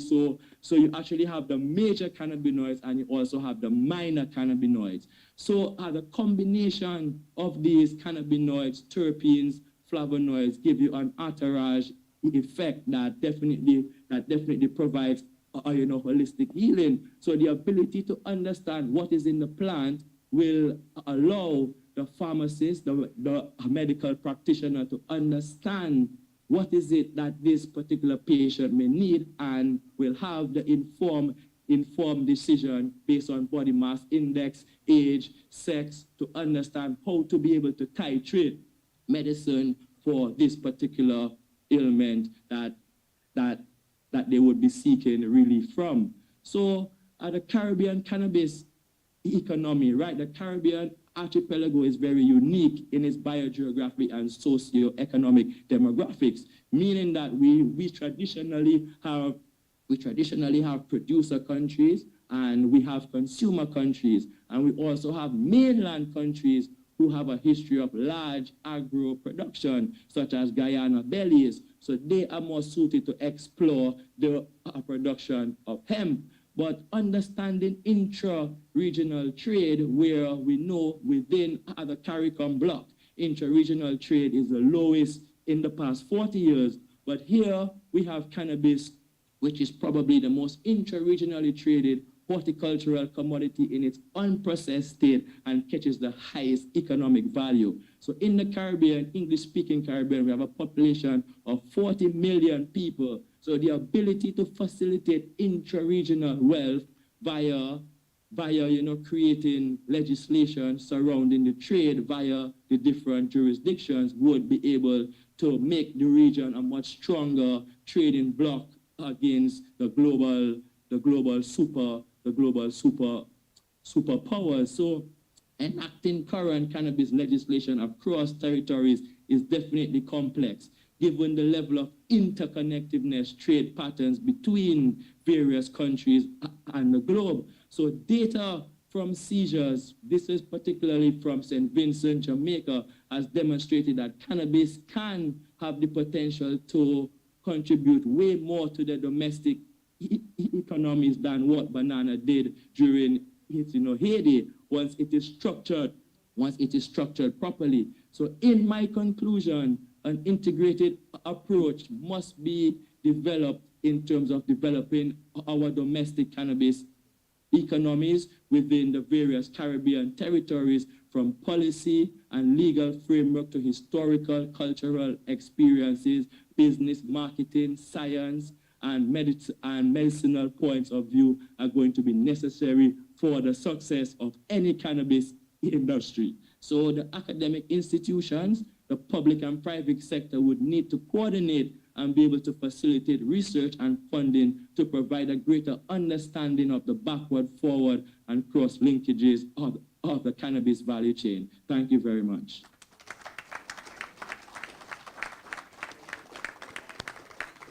Thank you very much, Dr. Emmanuel, for this presentation linking the science and standards behind the cannabis plant of today. At this time, we have Ms. Vicky Hansen, who will give us an overview of Jamaica's cannabis experience, its successes, failures, and lessons learned.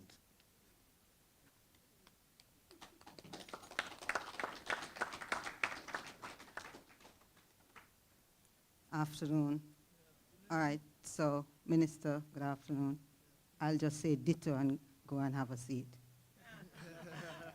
All right, my presentation. All right, so you have heard the science, you have heard the medicine. Thanks to Dr. Michelle for that in-depth knowledge of the whole plant structure and so on. I'll do the lived realities, the experience, where we are 6 years down the line, and you can, Minister, look at what we have been doing. Our successes, our failures, our lessons learned, and it has been a very, very important teaching experience for us in Jamaica. And I'm looking around the room, and I'm seeing a number of Rastafari brothers and sisters. Pay attention. Pay close attention. All right, so I'm not good at technology either, guys.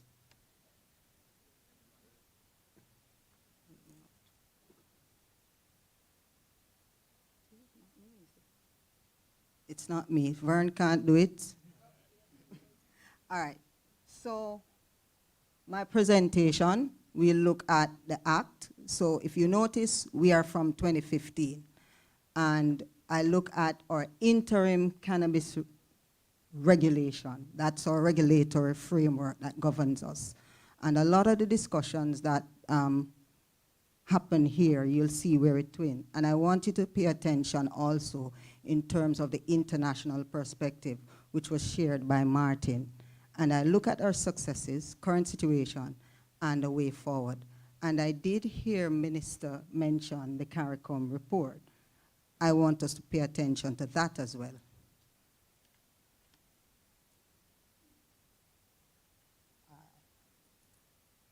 All right, so we started out long before, and Jamaica like to run ahead on things. So we ran ahead with prohibition, 1913, long before the conventions and people. We just say we just don't like black people smoke herb, on a lazy when they smoke the herb, and don't do no work on the slave plantation. So ban it. So that was 1913. That was our conversation. And we had that for 100 years. We were there. Nothing happened. Lock you up, fling away the key, throw away the key. In 2015, a situation happened. A young man, a construction worker, a productive Jamaican, and his only crime was going to work on a construction site with a ganja spliff in his mouth. He was arrested, taken to jail, and came out of jail badly beaten and died.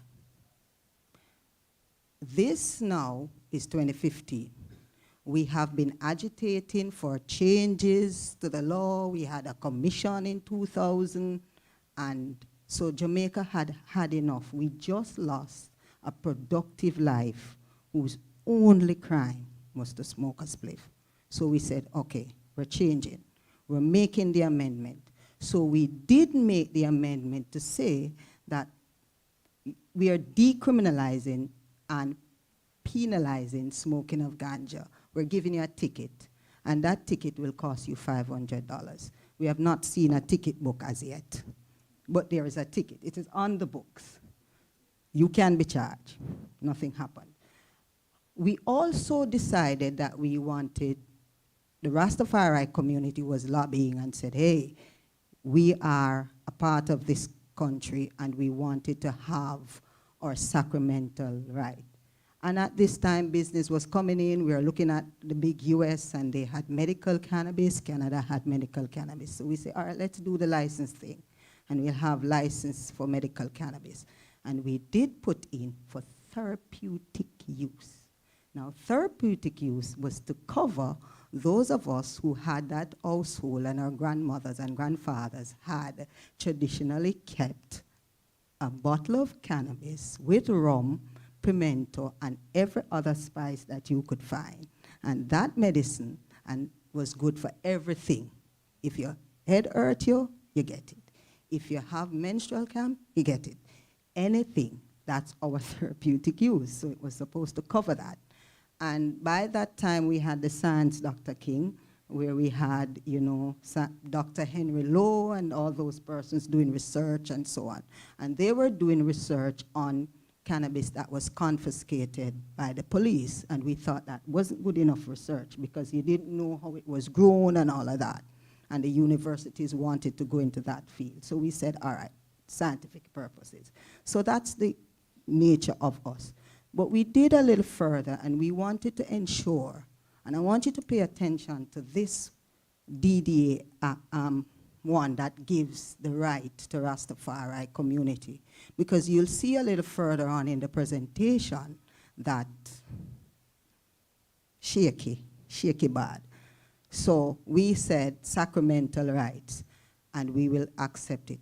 Now, remember what Martin said about the convention. Sacramental right was not included, but we tested the waters from the Caribbean with it.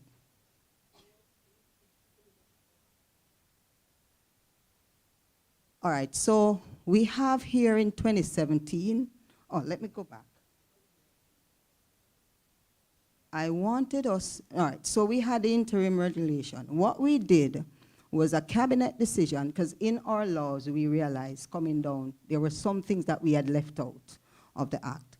And we tried to correct that with the cabinet decision. Now that was, we had given sacramental rights to the Rastafari, but we had left out traditional communities who were growing cannabis. They weren't Rastafaris, they weren't part of the science, but they were Maroons and there were traditional communities that were growing and trading in the illicit area of cannabis.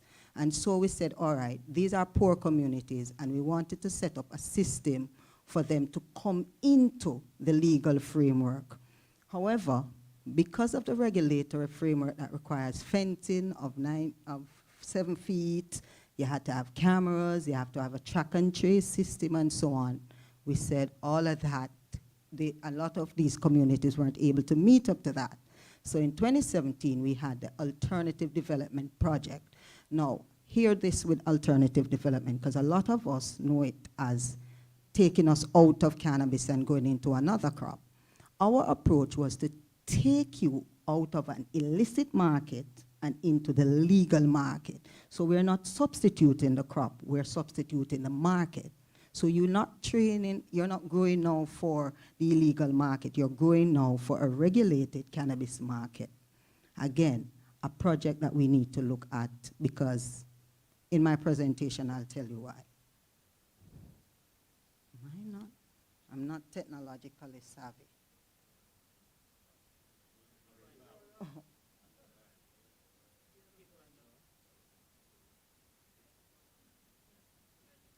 All right, so the person that just says you're there is in this picture.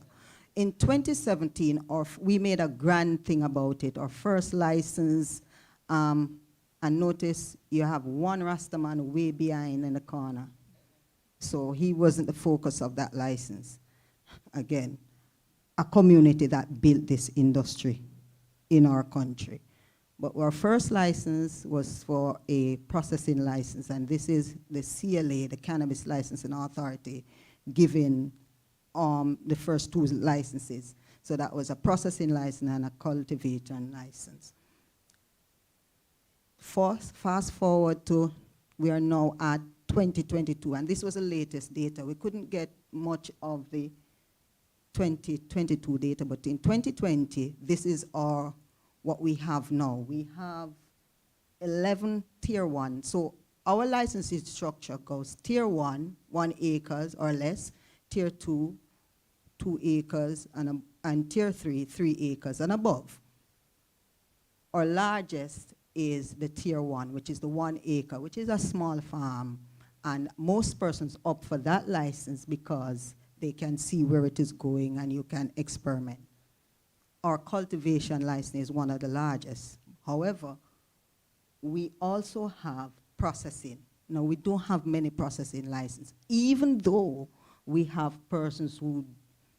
communities who do processing. They make soaps, they make tinctures, they make creams, and so on.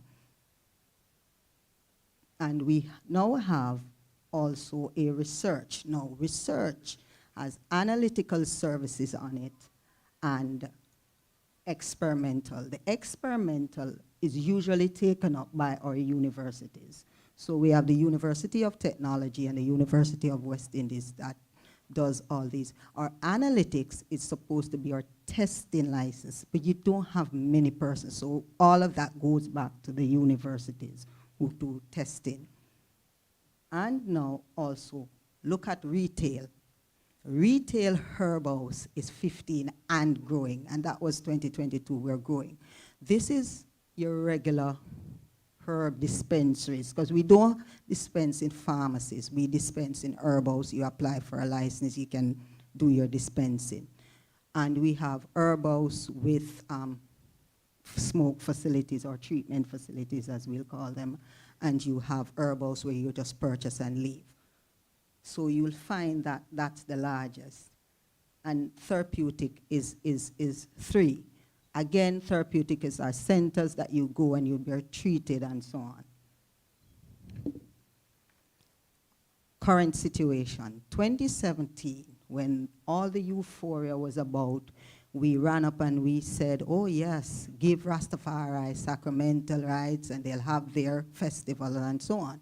So we have Rastafari Roots Fest, which is a festival taken on by Ras IFV, which is one of the Ras elders, and held in Negril. And that was a big event, the biggest there ever been. It has now since reduced in size because the focus is on no longer sacramental.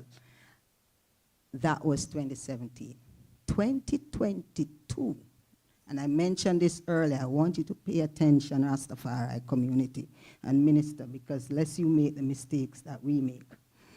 The 2022 Monday, Heroes Day of all the days, we had the police going into a Rastafari community, cutting down ganja and burning ganja. A community that has sacramental rights. Why that was able to done? It was just put on the books. We have a commission, a ministry of justice that regulates it and should have a committee of elders that has not been allowed to meet, that has not been properly constituted, and it's just there on the books. So while you had this beginning in 2017 where, oh yes, it looks good to have this, if you do not build on your legislation and put the proper framework in place, you'll be back there where you have this community being demonized and stigmatized. And so we need to go beyond just putting things in our legislation because it may look good, and also to work it. This is important because when you come back to the international discussion that Martin mentioned, you need to understand for us to change as a region, to change the United Nations framework, one of the laws that we have is that you have a law, a cultural right. The UN recognizes your cultural rights. So you cannot have a UN law that is recognizing cultural rights on one hand, and on the other hand, telling you, oh, we have these international regulations that prevents you from exercising your cultural right. And that, Minister, is where we want to have CARICOM as a region take the discussion to actually be at the table to lobby for the changes in those international laws. Else we will continue to have situations like these where the laws don't speak to each other. So our successes. I want to run into the successes very quickly. And part of what Michelle just mentioned is that we have been able to build new career paths for young people. We have been able, Minister, to, and Dr. King, you'll appreciate this. We have been able to educate persons now about the benefits and also the challenges of using cannabis, now that it is destigmatized. So what we have is our National Council of Drug Abuse changing its message. It is no longer, and let's admit, when I was young, if you want me to do something, tell me don't do it. And that's the problem with the young people. You tell them, don't do this thing, and they do it. So we have been able, through our National Council of Drug Abuse, to change the conversation to say, this may not be for you in terms of how you consume it, and consume it in this manner. But however, there are other ways that you can be involved. There's a new career path, you have bartenders, there is, yes, you may be ill a certain way, but if you're going to consume, have a conversation with a counselor or with your doctor and so on. So we now have got young people, and it is not funny, it's not an increase in usage, because if you never used to use it before the change of the law, you're not going to use it when the law changed. But what we have is an increase in persons saying to us, I'm a consumer. And so we have been now able to say, let me guide you on your consumption, and this is how. So that conversation has been happening. Also, we are now better able to set standards. Growing standards, ITIL standards. I know there's a big debate, Dr. Michelle did mention it. Which standard is good? Which standard is not good? And the truth is, there are barriers to entry created by some standards. Because we have been in the marketplace and trying to go to Europe, wanting to go to Germany, and then they're told us, oh, but you can't meet the standards because you have to have this, your room has to meet this good agricultural practice, good manufacturing practices, and so on. Standards that are difficult for us as a region to make, and so now we have been pushing to say, why not look at regional standards where this industry is concerned, and building through our people, because you have traditional growers who don't use any type of fertilizer, and they'll tell you the type that they use. And so we have been pushing the discussion of why not help us to create regional standards. So this is an industry that we ourselves as a people is building on. So that discussion is happening. We now also have this discussion, and you look at Minister, this is important again. We have a tourist market, and we're looking at wellness tourism, health tourism. So we're pushing that kind of discussion. So persons normally come to the Caribbean, and I've found in some of the communities, Negril, for example, persons go there to relax and so on. So twinning with that, our tourism minister has been also engaged in the sector to see, can we now have these therapeutic centers in which we can have the doctors and push a wellness tourism element. Something that is not there that I will piggyback on the discussion by Pancho. The hemp food, it is a reality.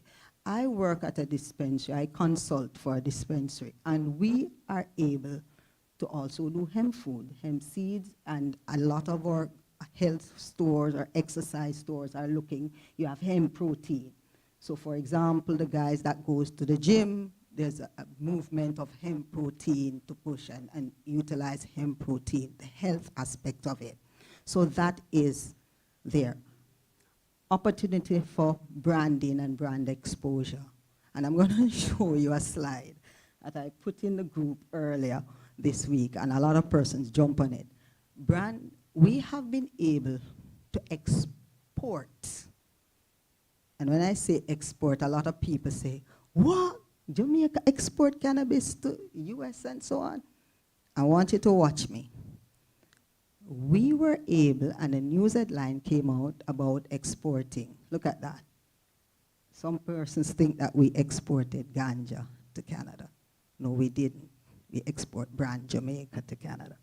What we did was that we were able to find a producer in Canada that produces quality cannabis similar to what we would have produced at home.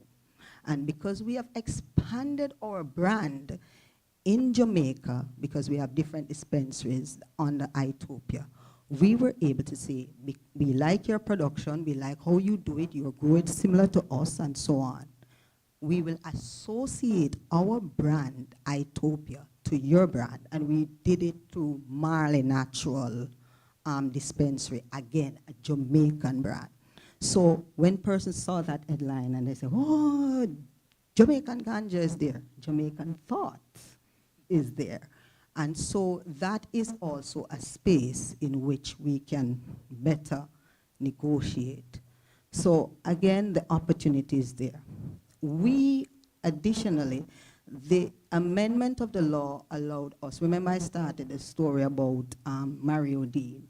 We went further to expunge the record of persons who had possession of small amounts.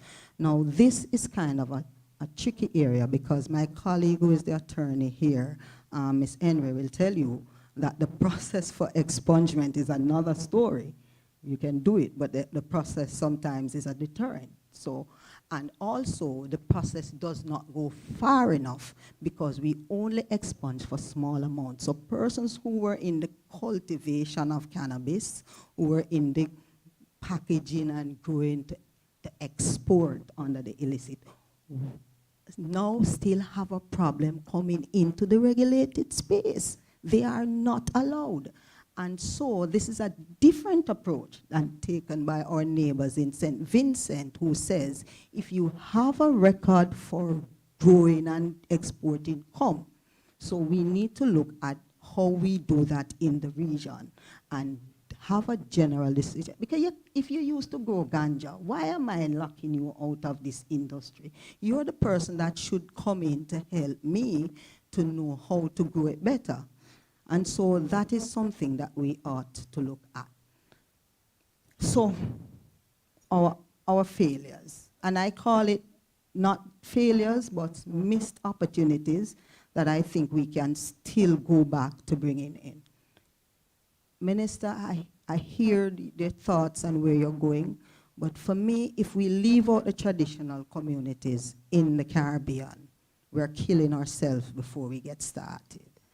If we leave out communities who have, through the years, been surviving on this crop, we are reducing our opportunity at sustainable development and growth in the region. So they have to be a key component in that.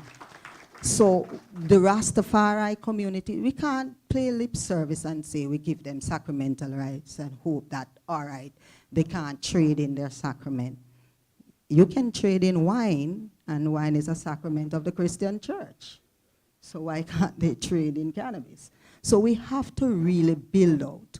Now the other matter is that of fees. And I want you to look at the fees, because I mentioned it earlier. A tier 1 fee is 2,000 US. Now, any traditional growing community can't afford that. I mean, and your EC rate is way better than ours, I must say. We are at 153 US, Jamaican to 1 US. So you understand how much that is costing a traditional community just to get the license. And then if you're going in, each individual who apply going to have to pay $300 for the application fee.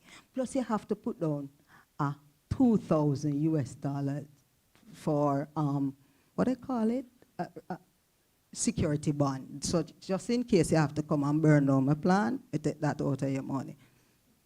Yeah. And then our retail, which is the cheapest, and I'm going to the cheapest, and my colleague, the legal officer, will tell you, oh, but they, you know, you can have a moratorium on it and pay it later. But my thing is, that once you have to pay it and you don't have it to pay, if you ask me to pay it today and I don't have it, I'm not going to pay it tomorrow because I'm still not going to have it. So that is something. Make the fees realistic and not a barrier to entry. Because what this does, and we have seen it in our Caribbean country, in Jamaica, is that it prevents the community and it leaves places for, as Martin says, the bigger companies to come in and take over the industry from you. And next thing you know, you're working for people instead. So that is a challenge. Our missed opportunity as well is that we have failed, and the CARICOM report, and I'm glad we mentioned the CARICOM report in this, because I think if we pay a lot of attention to the CARICOM report, we will realize that it has some recommendations in there that are workable.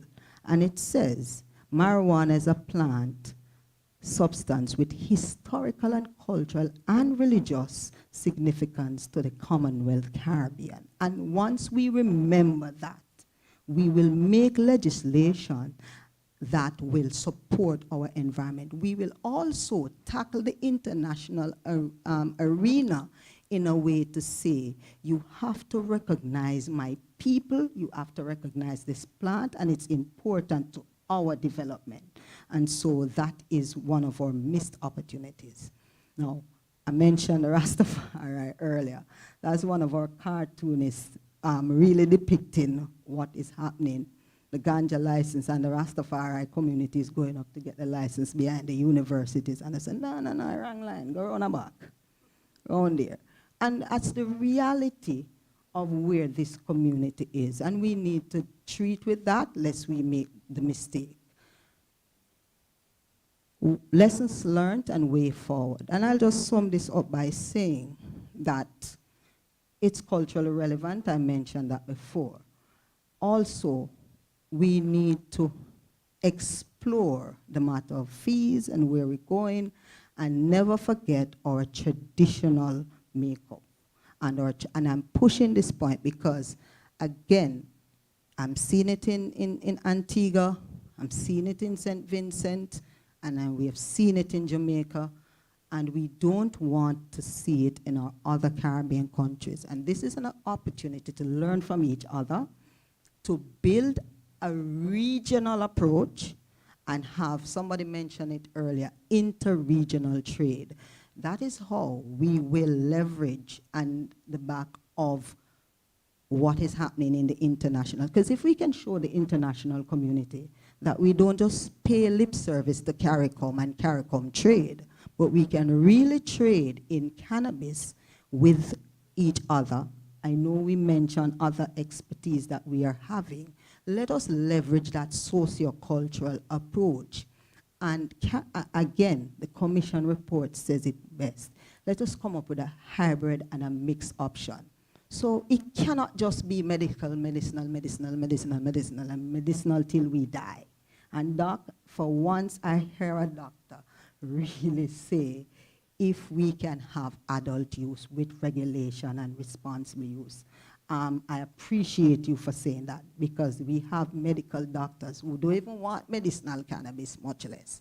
So again, let us not try to use the one size fits all. I'm not telling you that what works in Jamaica will work in St. Vincent, will work in St. Lucia, but we can learn from each other and create models and standards. I don't leave the standards out. I'm just not saying they're going to be strict to the European standards, but create standards that can fit the framework. and come to that hybrid approach. So these are just some of my thoughts, and thank you.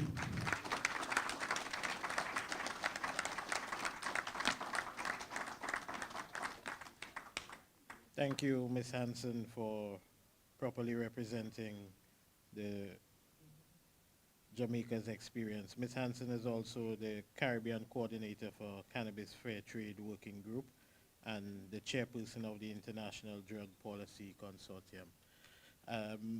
We note we're running a little bit behind schedule, but we have our last presenter, Ms. Heather Aziz, who will present on the legal cannabis industry in the United States. How did we get there?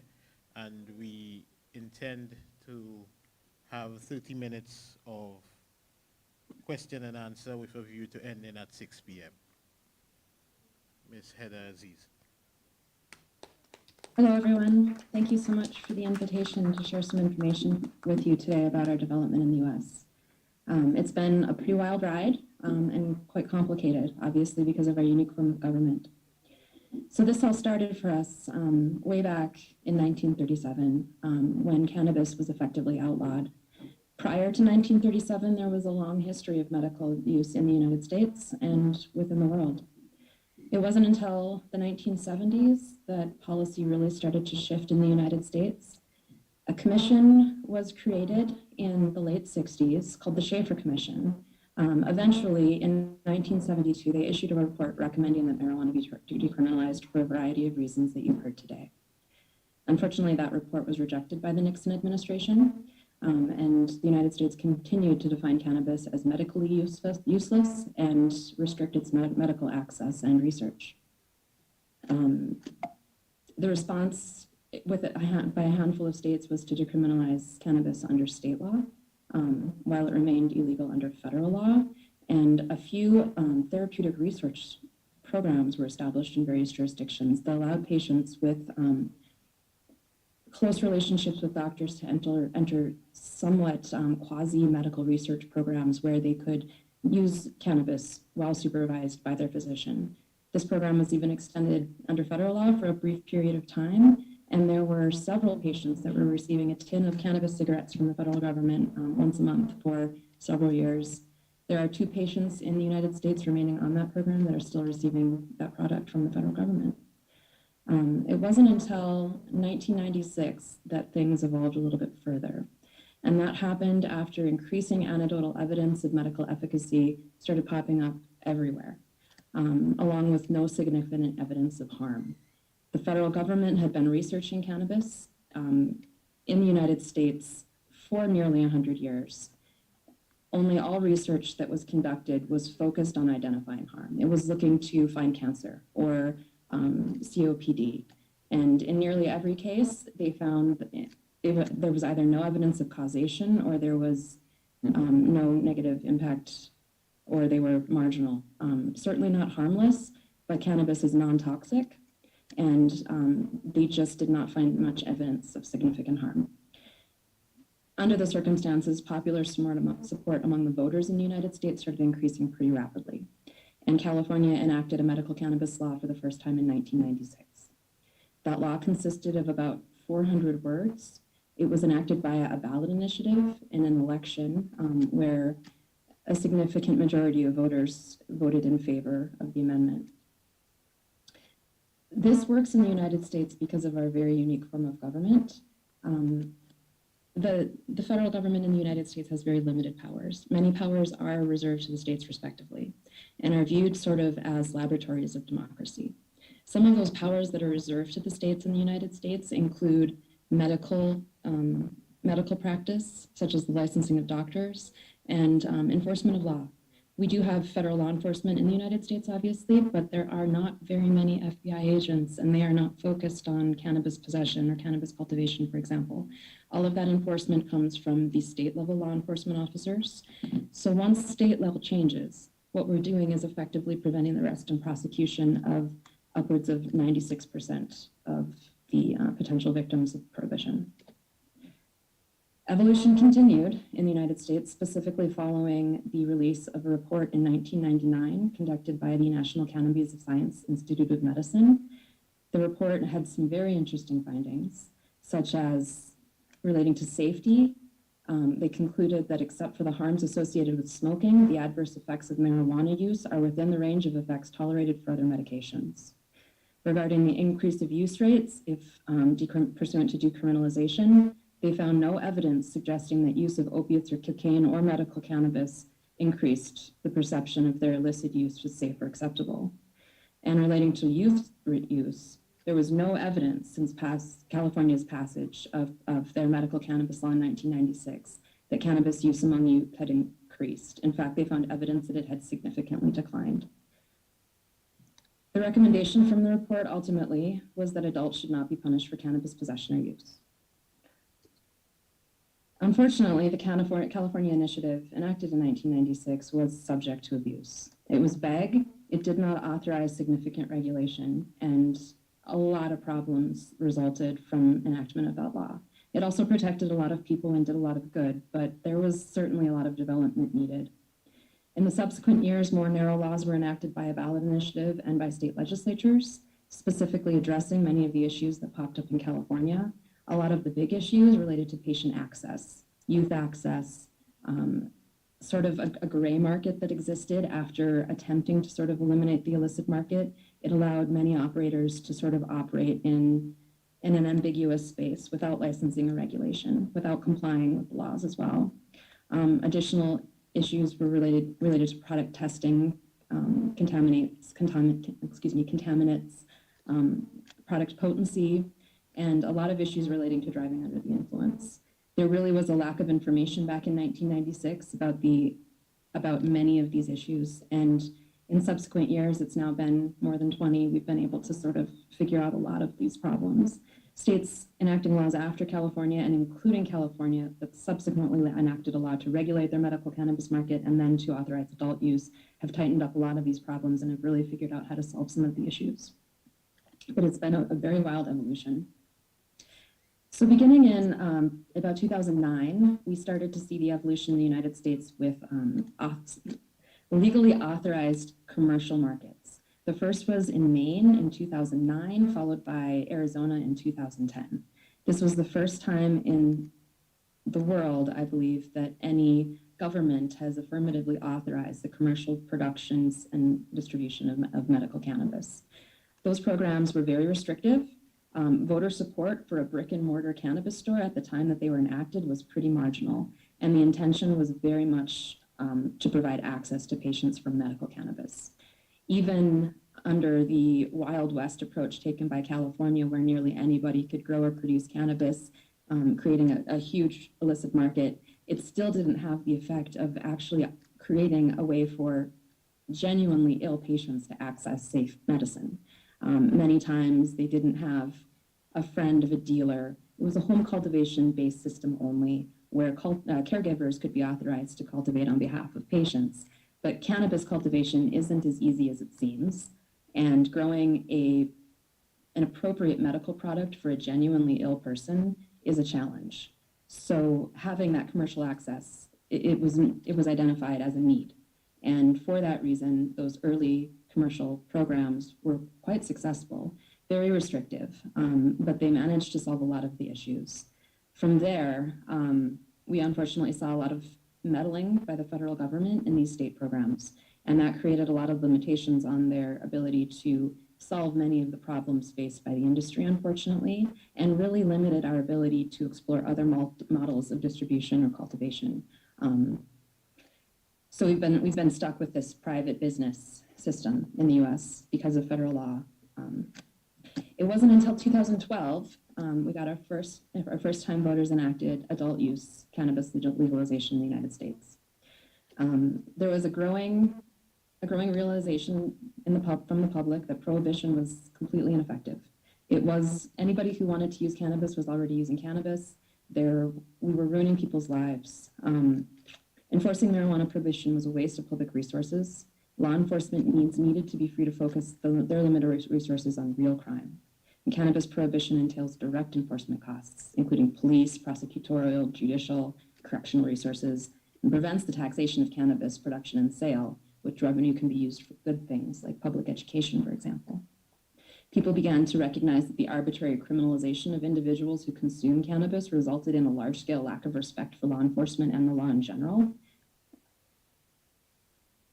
There was a need to improve medical access, as I mentioned. Marijuana prohibition subjects users to added hazards like adulterants, contaminants, impurities. The products are not tested and they're not safe for medical consumption in many cases. There was a recognition that cannabis is safer than alcohol, causes less public harm, and that the law was just nonsensical. And then finally, there was a significant recognition that regulation is effective. What we saw under the regulated medical programs was that allowing commercial access, regulated commercial access with tested products, actually decreased youth use in many cases and made it very difficult for children to obtain cannabis. Much like alcohol in the United States, these licenses are somewhat valuable, and once you are authorized to operate within that space, there's a very strong incentive to be checking IDs to make sure that you're in compliance, not violate the law, because the consequences are pretty significant. Consequences after adult use was authorized in Colorado were pretty wonderful. Very few negative effects, but there were a couple, and we'll talk about those. But first, it's important to note the economy flourished. Colorado was #1 in growth and job growth following legalization for several years. It was ranked among the best places to do business in the country. The GDP increased 4.4% in the year after legalization, with the growth continuing to outpace the nation in subsequent years. In 2017, and for the next 4 to 5 years, US News and World Report ranked Colorado as the #1 economy. In June 2020, 41,144 individuals held licenses to work in the cannabis industry in Colorado. That's 41,000 new jobs created. And a highly educated workforce flocked into the state. Many college-educated young professionals moved to Colorado in the years subsequent to legalization, increasing the education of our population by a significant margin as well. There was an influx of new businesses. As of June 2020, Colorado has 1,858 licensed cannabis business owners. The vast majority are small to mid-sized businesses, including 592 adult use stores, 699 cultivators, 284 product manufacturers, 3 hospitality businesses, 11 testing facilities, and 10 transporters. Tourism implications have been remarkable. In 2019, the Colorado Tourism Office reported that Colorado continued a 9-year streak of record-setting growth in visitors, traveler spending, and tax generation. Reports show that Colorado attracted 86.2 million US-based travelers, plus more than 1 million international visitors, who collectively spent $22.3 billion and generated $1.37 billion in state and local tax revenue. Tax revenue between January 2014 and April 2020 has exceeded $1.2 billion. The revenue obtained from cannabis has been allocated for social services and programs, funding education, school construction, early literacy, public libraries, bullying prevention, behavioral health, alcohol and drug treatment, veteran services, conservation, job training, the list goes on and on. With $1 billion, there's a lot to go around, and we've been able to do a lot of good. A great example, a small town, Edgewater, Colorado, a community of 5,000 people, authorized adult use stores within their jurisdiction and imposed a 3.5% tax rate. Thanks to that cannabis revenue, that community was able to repave every street in town and then build a civic center complete with a library, fitness center, police station, and city offices, all due to cannabis regulation. There has still been a learning curve as we learn to regulate cannabis. I think the most important lesson to come out of all of this is that regulation is what allows for control. As long as we have an illicit market out there, we do not have any control over who's using, buying, selling, producing these products, and they exist regardless. So a very important focus of this policy needs to be market capture. Anybody out there right now that's doing business within this space needs to be able to get a license to participate in the legal market. If that doesn't happen, they'll continue to participate in the illicit market, and it will cause harm in every way. Public education became absolutely critical after adult use legalization. There was an increase in use rates among adults in the years following legalization. A few people who had not formerly experimented with cannabis did start to try it, mostly edible products. And with very little knowledge of the effect, there were some public health issues, mostly related to cannabis beverages or gummy type candies. A lot of potency problems, but really all of that was resolved with a public education campaign and not by limiting limiting the potency of the products available on the market. What we found there as well was that when we did limit the potency of the products available on the market, those products were nonetheless available on the illicit market and continued to foster that illicit market. It's better to capture all of that within the regulatory market. Because cannabis is non-toxic, there's little harm in allowing the more potent products. In fact, it reduces the amount that people will smoke, which is the major harm associated with cannabis consumption generally. What else? So after 10 years in Colorado, after adult use legalization, things have continued to evolve. 24 states now have effective medical cannabis laws in the United States, and a number of others have passed more limited laws pertaining to medical cannabis, many that authorize only limited amounts or limited products, CBD only, for example, in some of the southern states. We now have 19 states that have authorized adult use. 12 of those have been done by a ballot initiative, while 7 have been done by a legislative action. The industry has now generated hundreds of millions of dollars in new tax revenue, with additional revenue generated from licensing fees. We've created tens of thousands of jobs, including many jobs in ancillary industries such as accounting, legal, construction, the list goes on, as new businesses need all of these services as well. We've displaced the criminal market and freed up law enforcement resources to focus on more serious crime. Teenagers' cannabis use rates have not increased, and in fact, in many jurisdictions, they have decreased. Creating barriers to teen access by regulating has been really effective. Strict regulations combined with public education reduce teen use of tobacco, and a very similar approach has been most effective with cannabis. Voter support for cannabis legalization has grown significantly. It is now favored by a majority of citizens in every state within the country. Since states began legalizing marijuana, cartels' marijuana business has plummeted. Seizures at the U.S. ports of entry have dropped from 2.4 million pounds in 2013 to 266,000 pounds in 2019. By establishing these regulated cannabis markets, state and local governments are able to tax cannabis sales and benefit economically by creating thousands of new jobs. In states with taxed and regulated cannabis markets, overall sales and tax revenue have quickly exceeded initial estimates, and it's been a wild success in nearly every jurisdiction where it's been enacted. Now, there are some ongoing issues that still have not been tackled appropriately in the United States, and the list is a bit long, unfortunately. Many of these are caused by ongoing federal illegality. We still do not, under federal law, cannabis is not legal to even possess in the United States. But because of their lack of enforcement resources, effectively, we have legalized cannabis in the United States at a state-by-state level. But problems resulting relate specifically to banking. It's very difficult in the United States still to this day for a cannabis-related business to secure a bank account without excessive fees. That additional cost of doing business makes it creates another barrier of entry for small and medium-sized businesses and encourages consolidation in the industry and big corporate businesses operating within the space. We have a tax penalty under federal law that denies a deduction for business expenses under the income tax provisions for any expense related to cannabis cultivation.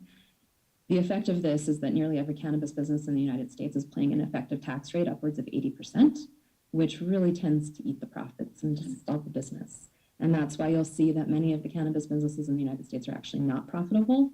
They have investors continuing to pour money in, and they are continuing to grow their footprint and grow their business in anticipation of federal reform someday being able to actually produce a profit. But for now, they're mostly covering their expenses, treading water, and as you'll see in many of their financial filings, they're losing tens of millions of dollars a quarter to this day still. There's a strong need for uniform standards, especially relating to labeling of the products, testing, cultivation, all of it. You've heard a lot of information from other presenters about these, so I won't get into it in detail. But without uniform packaging standards specifically, it's difficult for consumers to identify what labels mean, to identify how much of a product is in a particular package. And it's impossible for products to cross state lines or to move within a region or within a country. So uniform standards are pretty critical, and that still is yet to be worked out. The illicit market in the United States does still exist. The legal cannabis market has not grown significantly to encapsulate all of the illicit market providers. In many jurisdictions, there have been barriers to entry that have sort of intentionally been put into state law, sometimes done in good faith with an attempt to comply with federal law as best as possible. The reason for that is because under federal law, if a cannabis product is crossing state lines into a jurisdiction where it's not permitted, that becomes a federal enforcement priority. So some of those states, in an attempt to protect their state markets, impose these barriers that have really sort of increased corporate consolidation and made it a very difficult space for especially social equity applicants to operate.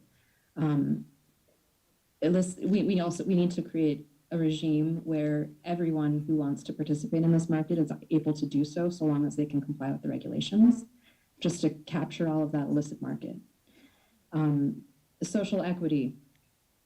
It's increasingly important to create pathways into the legal cannabis market for those who have been most impacted by the war of drugs. In the United States specifically, many communities have been marginalized by the war on drugs. Law enforcement tends to target their time and energy in communities that have fewer resources, communities that tend to contain a lot of minority populations. That's often where more crime happens, but because of that, it's also where the law enforcement find people with small amounts of cannabis in their possession and are able to pull those people into the criminal justice system. And because of the ratcheting of the war on drugs before these policy changes started to be implementing, a cannabis arrest in the United States can be devastating. It can result in a denial of financial aid for college. It can give you a criminal record that will prevent you from getting a job. It disallows federal housing assistance in case you find yourselves homeless. It prevents you from obtaining food stamps in some cases. The list goes on and on. And those consequences can be systemic for families and communities entirely. Figuring out how to include those communities in the legal cannabis regime has been a challenge in the United States because of the way that our market is divided state by state, with products not authorized to cross state lines and with a real need to sort of protect those insular markets. That's changing now as federal reform ramps up, but it's not changing quickly enough, unfortunately. And in many of these states, you're going to have to go back to the drawing board to sort of figure out how to fix this once they have the ability to do so. Resentencing and expungement is of critical importance. It's simply unjust to allow people sitting in prison or to maintain criminal records for small amounts of cannabis when it's now legal for people to sell this, and we have people in our communities making millions of dollars doing so. Public use, always an issue, still very much under consideration in the United States. There are many cases in which an individual isn't able to use cannabis within their own home. And when that happens, travelers, for example, are a great example. Vacationers, those in hotels where smoking isn't authorized.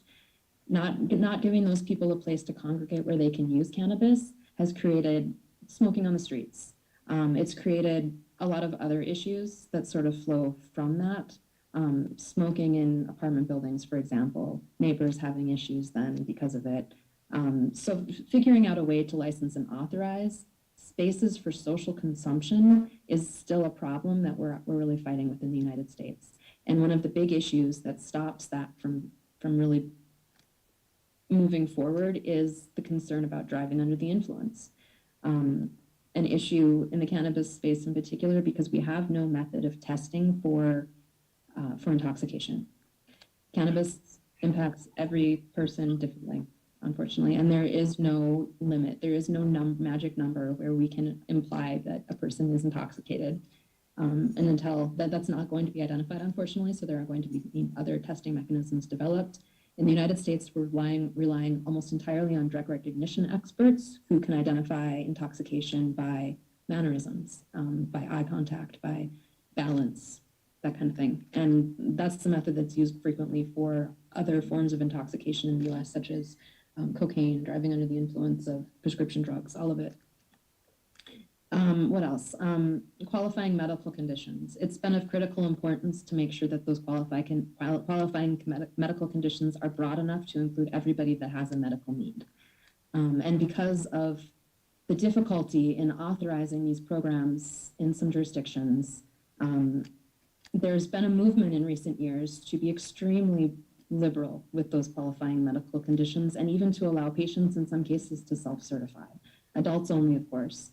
This is an approach being taken right now by the District of Columbia in the United States. The District of Columbia is suffering from many problems, much like St. Lucia will, because of the United Nations Convention on Narcotic Drugs. The federal government,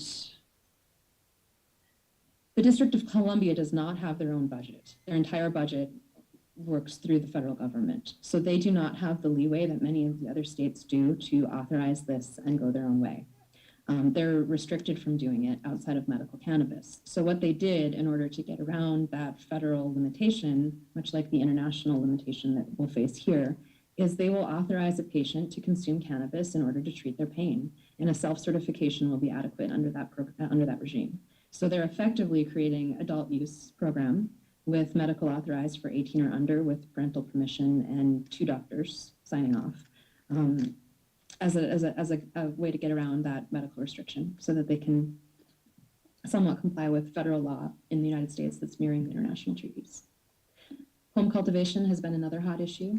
A lot of our big cannabis businesses that are working in a lot of these limited licensor states have been advocating against home cultivation in recent years, concerned that it will create competition for the market and reduce their revenue. That hasn't been the case. Home cultivation has been a lifesaver for many medical cannabis patients in states while markets get up and running. It's been absolutely necessary to sort of fill the gaps in short-term supply issues for those with real needs. And it has not been a significant contributor to the illicit market in any jurisdiction that I'm aware of. It's simply too difficult to grow at scale, and the home cultivation authorized is very limited. License limitations and barriers to entry have been pushing small businesses out of the market. Those have been a real problem. There's also a lot of consideration about new license types, social consumption, a micro business that would authorize the entire supply chain with a single license on a small scale with significant limitations. Like I mentioned before, the driving under the influence of drugs, and finally hemp. Hemp in the United States is a new development that's going to have a significant influence on the marketplace as well.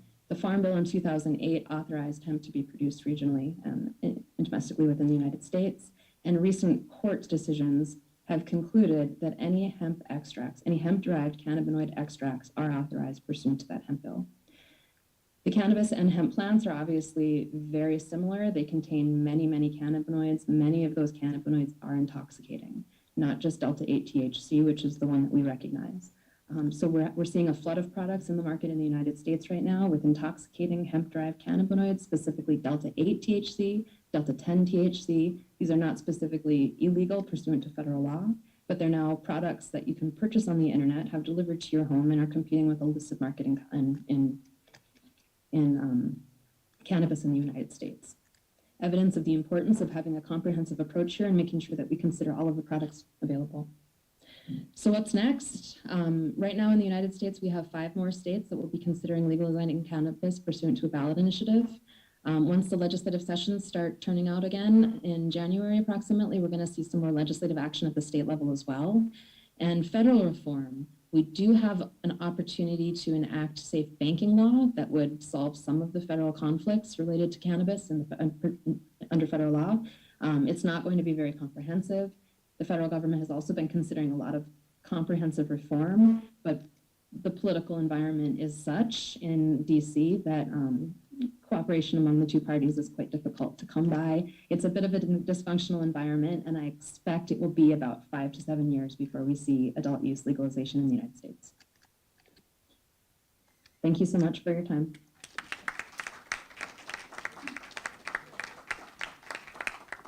Thank you, Ms. Aziz, for giving us this comprehensive overview of the legal cannabis industry in the U.S. and how we got there. At this point, before we go into the question and answer, we would like to recognize the presence of the Prime Minister of St. Lucia, the Honorable Philip J. Pierre, and we would crave his indulgence if he may wish to address us at this time.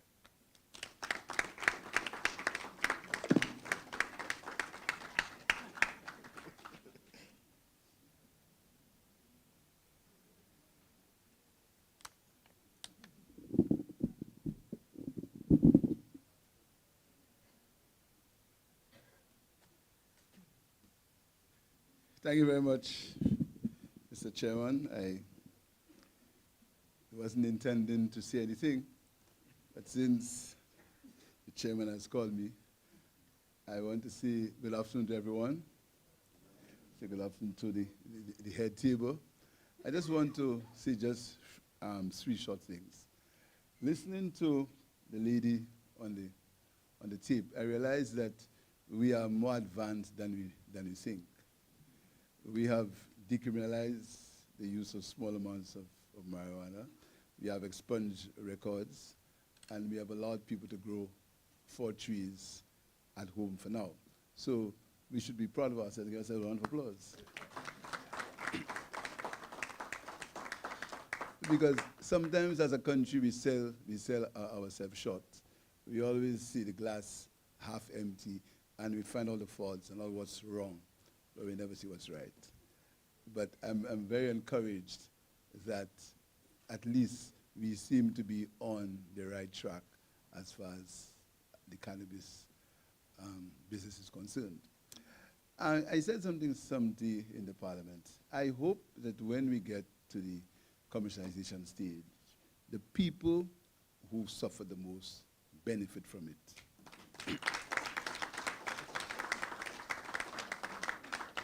We cannot allow another plantation economy.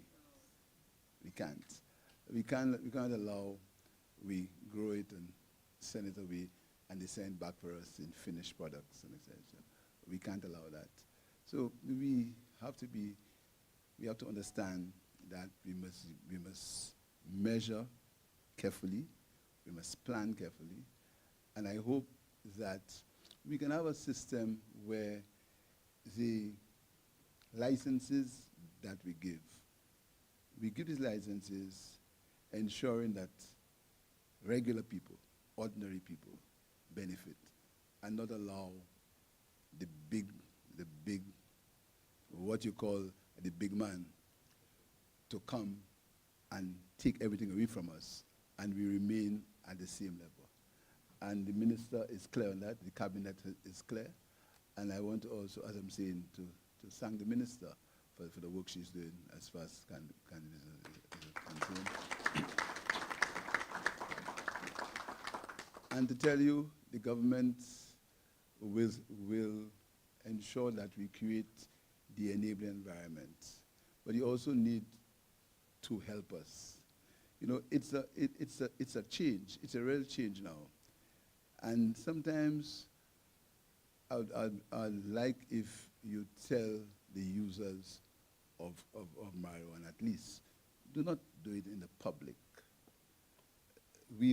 And the laws we have now allow people to smoke at their homes, and allow in bars and hotels, the laws allow you to be able to smoke in a designated area.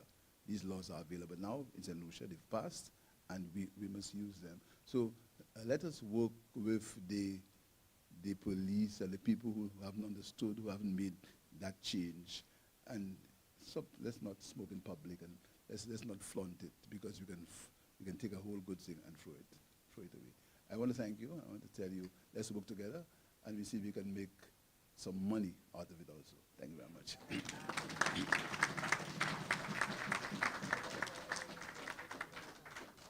Thank you very much, Honorable Prime Minister.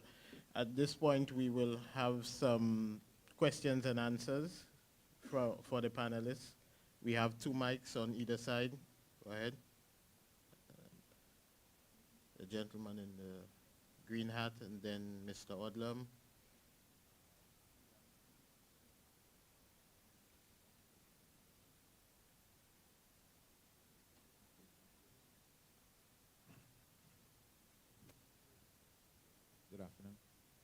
Can you hear me? Yes. Yes. Happy to be here. I'm Dr. Israel. I just had a couple questions. I'm glad to see you, Prime Minister, here. My first question was, I see Jamaica is here and some other people are here from other places. I was wondering why Minister Gaston Brown of Antigua wasn't here as well. I think he would be a very good person to invite for this kind of discussion. Oh, yes, yes. Yes, yes. So yeah, that's one thing. So my first question is really for farmers. I would like to know if the minister would advocate for farmers or people who have land to have marijuana farms, whether outdoor or indoor farms, for cultivation of the herb. If any kind of action would be considered for people who have land to use their land for farming on a wide scale. The framework that we are pursuing will be all-encompassing, and it will seek to have cannabis in a medicinal, industrial, and research. It will have enabling legislation or interim legislation which will permit that construct as you would have enunciated. And so the industrialization of cannabis will see an increase in overall agricultural production. You will see cannabis becoming treated as if it were a normal agricultural product. It's a controlled framework, yes. Mr. Odlam?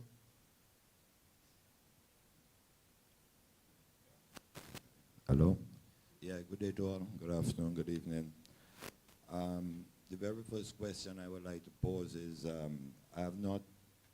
marijuana is a plant and not a drug, yet still I have not heard anything much from the Ministry of Agriculture concerning the cultivation of marijuana. I've heard from the medical field, I've heard from the industrial field, but we have not heard anything from the Ministry of Agriculture concerning the cultivation of, not a drug, but a crop.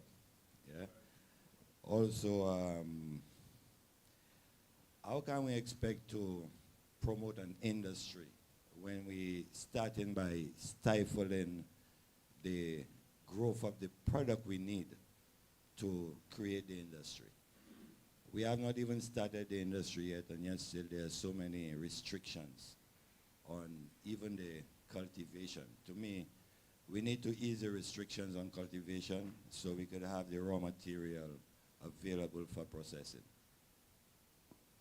Okay, as we indicated, we're moving, this is a particular societal change. We're moving from prohibition to permitted use.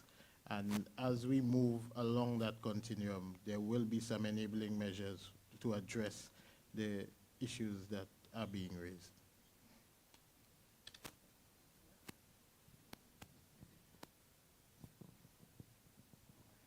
Good afternoon, everyone. My name is Annette Henry, and I am from Jamaica. I used to work at the Cannabis Licensing Authority, and I'm an attorney at law by profession.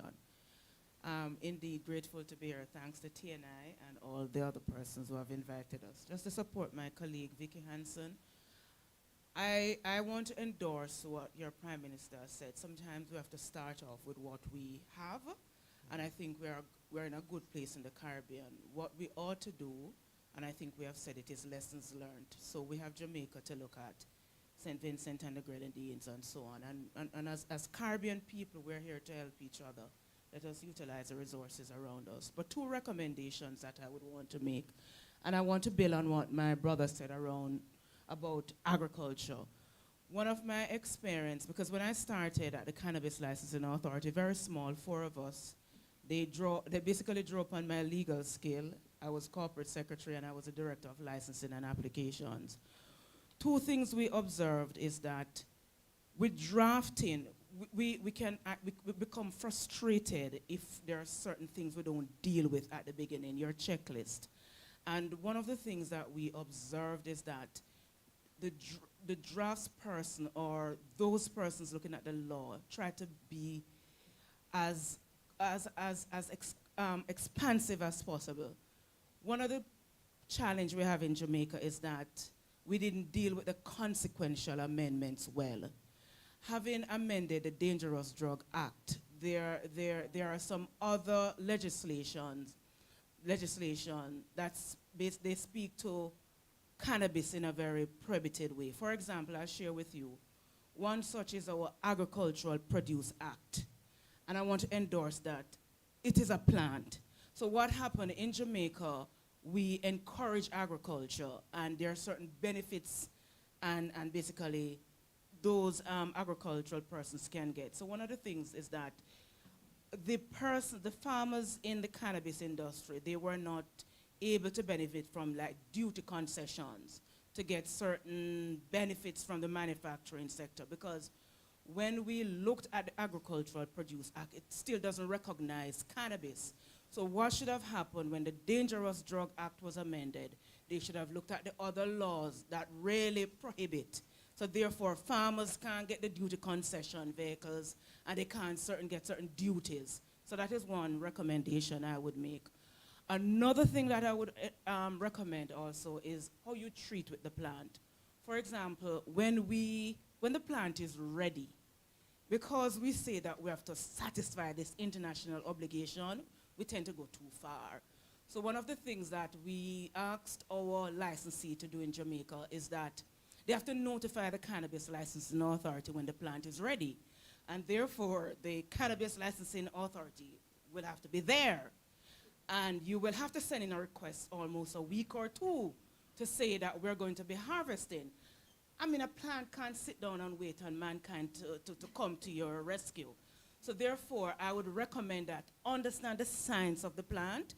So therefore, when you're writing your policy and procedure manual, they are real. So what we had many times, the plant is there waiting on the human being to come and said, you can go ahead now and reap. Can't happen. So I'm asking as much as possible, engage your agriculturalists, and as much as possible, we have to work with the Minister of Agriculture on this. It's not purely about the Minister of Health, and it's not purely about others. It's all about agriculture along with the Minister of Health and those other skill sets. So those are two I can share for now, based on my experience. So I kindly ask that we take those things into consideration as we move along. All right, thank you. Yes, greetings all. Emmanuel Alexander, THC, also part of the whole TNI and Fair Trade grouping. Very important, we've been talking about Sustainable Development Goals, which we're supposed to adhere to by 2030. We are now in 2022, exiting, and we come to 2023. Are we all aware that cannabis is featured in every single Sustainable Development Goal? Are we aware of that? Okay. We have the document here that says Cannabis and Sustainable Development Goals. And we have 17 Sustainable Development Goals. And in each goal, cannabis is featured. How about that? That's something that's very good and very positive for us. So we need now to think forward and to be able to make sure that we could look at the document. If we don't have a copy, try and get a copy of the Sustainable Development Goal and look at how cannabis features in here. Social justice, health, just name it. I was in a vehicle a couple of days in Labowie, and an elderly lady came to her and she said to her, "You're doing a good job, I like it, on the media, but the purpose of cannabis, I think it may be defeated." And she told me why. She told me, you have to be mindful that a lot of people just end up smoking cannabis just all around the place like this because smoking is illegal publicly. And it's a very vital point that this lady brought up. Because since cannabis has been decriminalized, and even before, we've just been smoking anywhere. You know, just by the bakery. We just pull up a spit, roll it by the bakery and think all is. No, we need to kind of like educate ourselves and our people on that. That's very, very important. Because she said that don't allow these persons to defeat the purpose, which is right. Because if we set up standards for smoking, we should adhere to the standards. I also realize persons on vehicles smoking a joint, they're riding, they make sure they have a joint in their hand, they're on their motorcycles. No.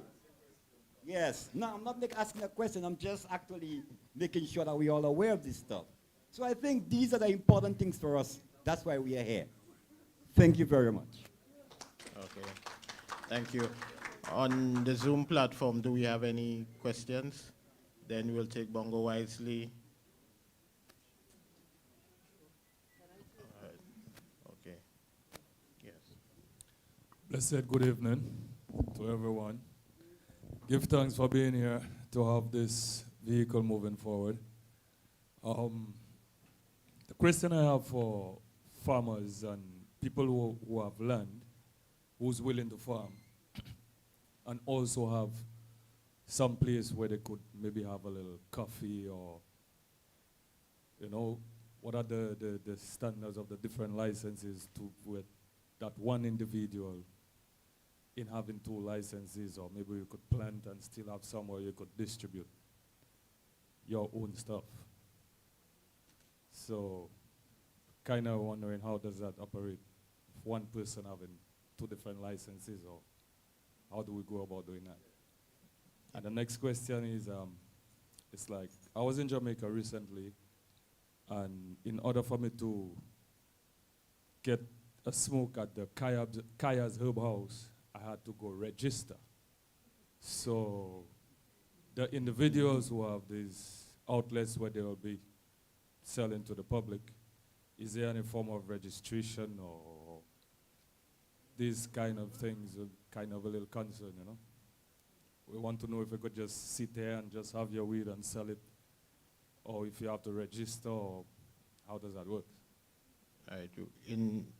When we host the next symposium, we'll be able to clearly denunciate how the licensing regime will be moving forward and how that framework will be. In the jurisdictions that you speak of, they both have medicinal cannabis, and in that medicinal cannabis framework, you must register, you must be a patient, and to smoke cannabis would be in permitted areas. In St. Lucia, we do not permit the smoking of cannabis in any public space. And other territories have also followed similar trends in keeping with the international health regulations, where smoking in public is not permitted. What has occurred is that some places which would have normally been public spaces have now been declared as private spaces, and they've been reclassified as private spaces. And so that is where you may be able in a smokehouse to put in a particularly designated smokehouse, it is a private space and not a public space, even if you can publicly access it. Yeah, well, in that case, for example, me, right. I'm putting up should I say a bar, I have studio there, they're gonna have a little Airbnb, you know, and I also have land where I'm interested in planting, or I'm planting. Yes. So, like our humble, yes, you can should I have say most multiple humble licenses. PM in Lucia. You can have multiple licenses. Yeah. So, you must have a designated space for that. Smoking in public is prohibited. Yeah. If you have a license and you set up an establishment which is a private space, these things can be permitted in private spaces, but smoking in public is prohibited. Yeah, well, I'm not too concerned about the public, because I mean, we all have been hearing that, we all know that, we should be considerate about it. Because I don't like people smoking cigarette besides me. I'm not a cigarette fan, so I'm assuming it's the same for the your conscious establishment, depending on how you set it up, may continue to be a private place. Thank you. Okay. Give thanks. Yes. that was my main question. Give thanks. It's a pleasure being here, you know. Give thanks for everybody who make it possible from neighboring countries, and yeah, it's a blessing. All right, Mr. DeCaris, then. Yeah. Madam Minister, I'm going to direct this question to you. About a month ago, I was passing Canaries, and the corporal in charge at the police station flagged me down and said, Mr. DeCaries, what about the educational program? People, what's happening? Yesterday, a corporal in Soufrière asked me about it, and the same corporal from Canaries. So about a month ago, he asked me about that, and then he asked me about it again, and then another corporal asked me about that. Also, too, you remember when I brought up the thing with the Rasta man who was held in a roadblock and they took away 5 spliffs, and then you said that you went to the commissioner. Okay, so I was on the block today and in Grosile, and it has happened again. A young man, I knew it was a Rasta. I said, a Rasta man, and they said yes, was stopped in a roadblock with half an ounce, meaning 15 grams, by the police. It was taken away. So he said, no, officer, this is legal now. The officer threatened to lock him up, took away his weed, and said, the Prime Minister only said that nothing has been signed as yet. Can you clarify this? Or is there a disconnect between the government's directives and the police force? Does the rank and file know the new law, the decriminalization law? Because Rasta people are still being targeted and demonized and harassed. And I think, so where do we stand in this decriminalized regime when we have renegade police officers harassing Rasta people when they have legal amounts of cannabis? Thank you, Mr. DeCaries. You know the conversation that we've had as a member of the committee. We've brought the matter before the High Command of the police force, and they have agreed that they need to work with us. So as members of the committee here, that's our next step. As we start this, we will work with the police first, but we are also, as you know, working on some public education announcements. So within the next 2 weeks, we will be in the media in a lot bigger way. But we will also prepare some workshops with the police. So I want to give you our word that within the next 2 weeks, you will see us being both in the public, in terms of public announcements, continually, as well as engaging the police at different workshops. Also, the medical personnel as well. It's an area that we need to do quite a bit of work on. So you will be seeing quite a bit of that. Thank you. Thank you, Madam. Yes. Go ahead, Bongo Wisely, then Dr. St. Rose, then Mr. Gittins.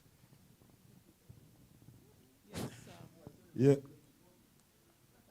Yes, give thanks, greetings to each and everyone present here. We give thanks for the opportunity to be here today to discuss as we say, the Cannabis Symposium. Well, first, my name is Bongo Wisely Tafarai. Well, I'm speaking here today as the chairman of the Caribbean Rastafari Organization.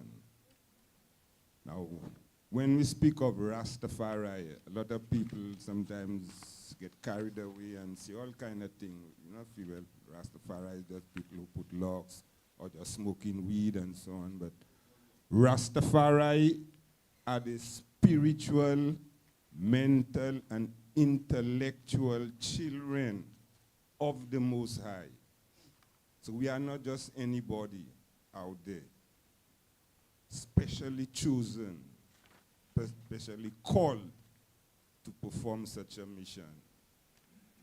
Now, as Rastafari, we see cannabis as a sacred plant which is blessed with extensive medicinal, spiritual, nutritional, pharmaceutical, industrial, biological, intellectual, and therapeutic properties for the upliftment of humanity Some people feel, well, weed is just there to make money.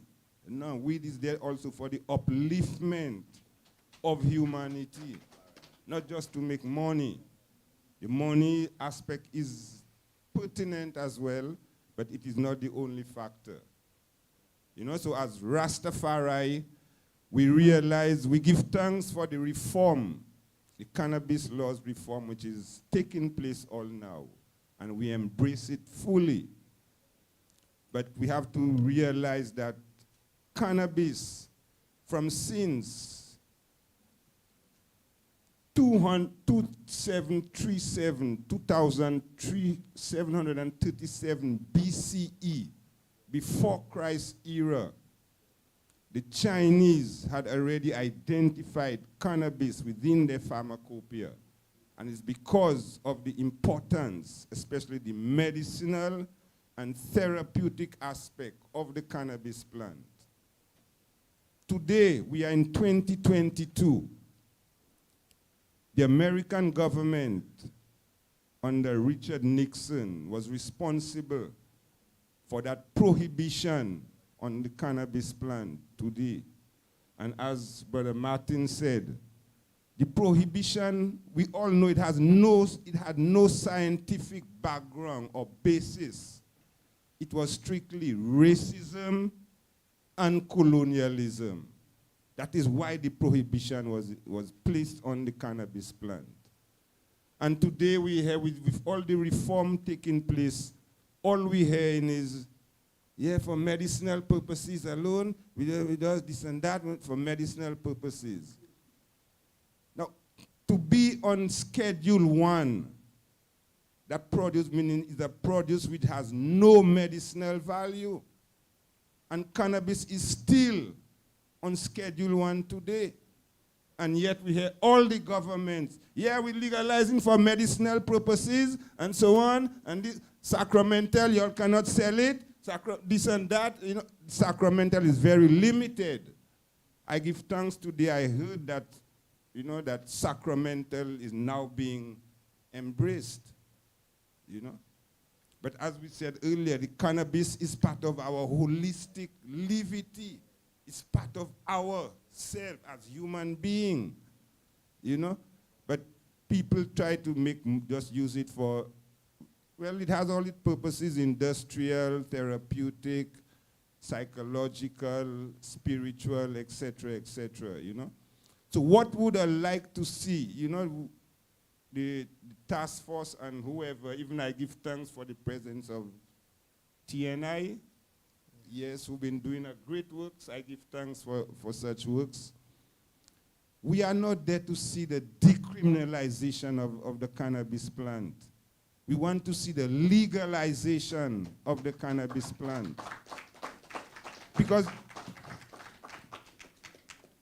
for the plant to be criminalized, the plant never did anything wrong, you know. It never did nothing to no one. Yeah. And again, it's due to misinformation, a lot of people have end up abusing the plant, and sometimes there are effects if you abuse the plant. But with proper education, proper information, there's nothing to worry about. All those theories of cannabis is a gateway drug, all them things has been debunked right now. People are worried now if they legalize the cannabis plant, all the youths and them will run and start using cannabis. But Colorado has indicated that that's not true. You know, so I feel we really need to step up. You know, because that whole thing of just decriminalizing just for medicinal purposes, that's a joke. So we need to put pressure on the powers that be, starting from the United States of America, to see to it that the cannabis plant is removed from Schedule 1. Because Schedule 1 indicates that this thing has no medicinal value. And right now they're bragging medicinal cannabis. That is hypocrisy. You know, so these are the things we really want to see. And in ending, I have just one question, which I give thanks, Dr. King, you are here today. Although you kind of touch a bit on it, on the importance of the cannabis receptors. I would just like if you could and to break it down into layman's term, the role of the cannabis receptors in our body, in our system, because the Creator knew why cannabis receptors would be within us, because of the symbiotic relationship between the cannabis receptors and the phytocannabinoids. So I would like, if for the sake of all of us, and if you could give us a role of the cannabis receptors within our body as it pertains to the consumption of cannabis. Give thanks.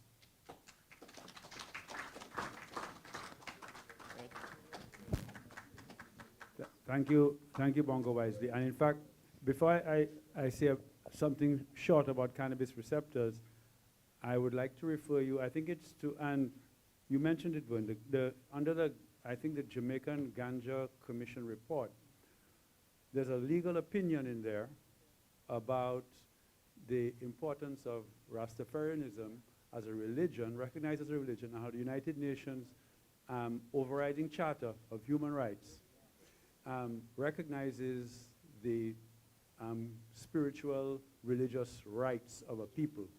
And therefore, the Rastafari in the Caribbean are actually the population that is most able for us as governments, or for governments to argue to allow shall we say, the use of cannabis in the way that you are talking about. Okay? So I think it's important that CARICOM push. Even the CARICOM report mentions it. But let's go to the receptors. So I'll just give you this as an example. You just hold this. That's a picture of a receptor. Receptors are specialized proteins that are on the surface of cells. These receptors, when they are stimulated, they will cause certain chemicals within the cells to be produced, and these chemicals will then cause the cellular machinery to produce an effect. So for a cannabis receptor, let's take the CB1 receptor. The CB1 receptor is a G-coupled receptor, meaning that when it is stimulated, it will produce a set of chemicals that, well, they're really cyclic AMP and stuff. It's a whole cycle. But what that does is actually alter the way the cell, the chemicals within the cell and the way the cell behaves. Okay? So that's what receptors are. Cannabis or cannabinoid receptors are widespread throughout the body. The CB1 in the nervous system, the CB2 in the immune systems, and in fact, throughout all the cells in your body will have certain receptors that cannabinoids will relate to or will stimulate. So, and that is because, I think I mentioned it earlier when I was speaking, the endocannabinoid system is a system of balance. It's a system of homeostasis. It's a system of control. So when a cell is activated in a particular way, the cannabinoids, the endocannabinoids, calm it down. They cause the cell to switch off from being stimulated in a particular activity. Okay? I hope I'm making sense. That is what happens. Now, the phytocannabinoids are directly or similar in their structure and their relationship with the receptors, the endocannabinoids. And so that is why the phytocannabinoids behave just like the endocannabinoids when you take the phytocannabinoids in. Okay? And that is how we as human beings, our cells, were created and constructed.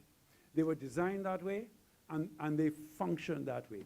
This understanding helps us to appreciate how the cannabinoids work. Now, the other thing about the entourage effect that we talk about is that the receptor is not a simple response. So when THC delta-9 THC binds to a CB1 receptor, and if it was in a pure delta-9 THC, it would cause a certain amount of stimulation in that cell and cause a certain effect.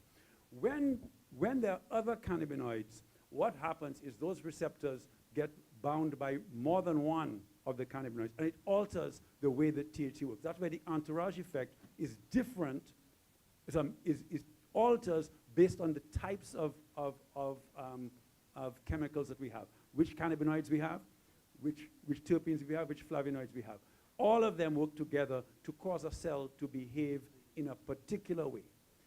I mentioned when I was talking that it is a complex system that we ourselves are still grappling with to truly understand the implications. That's where the research comes in.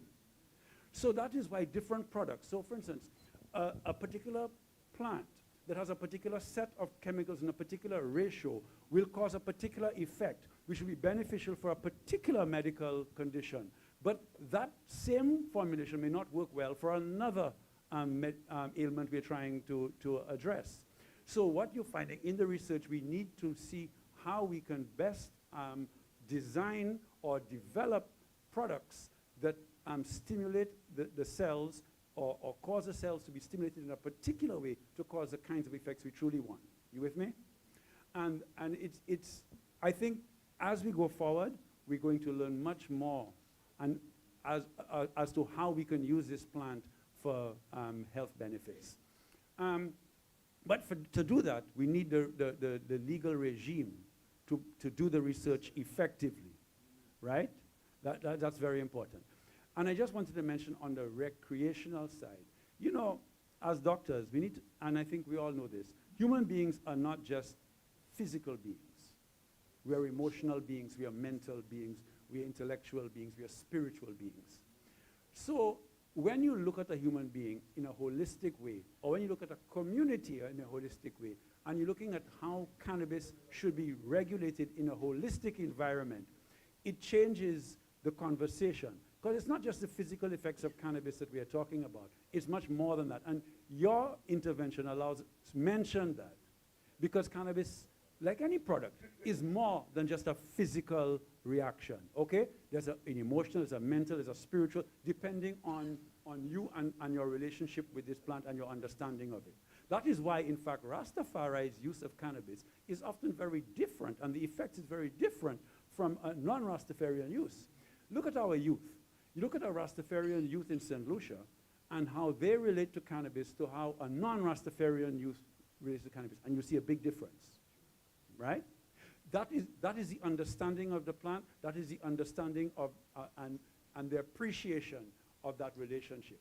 And this is what the legal environment is supposed to engender, encourage, and facilitate. So that is what I think, as we speak, we go for. You mentioned about let the science guide the law.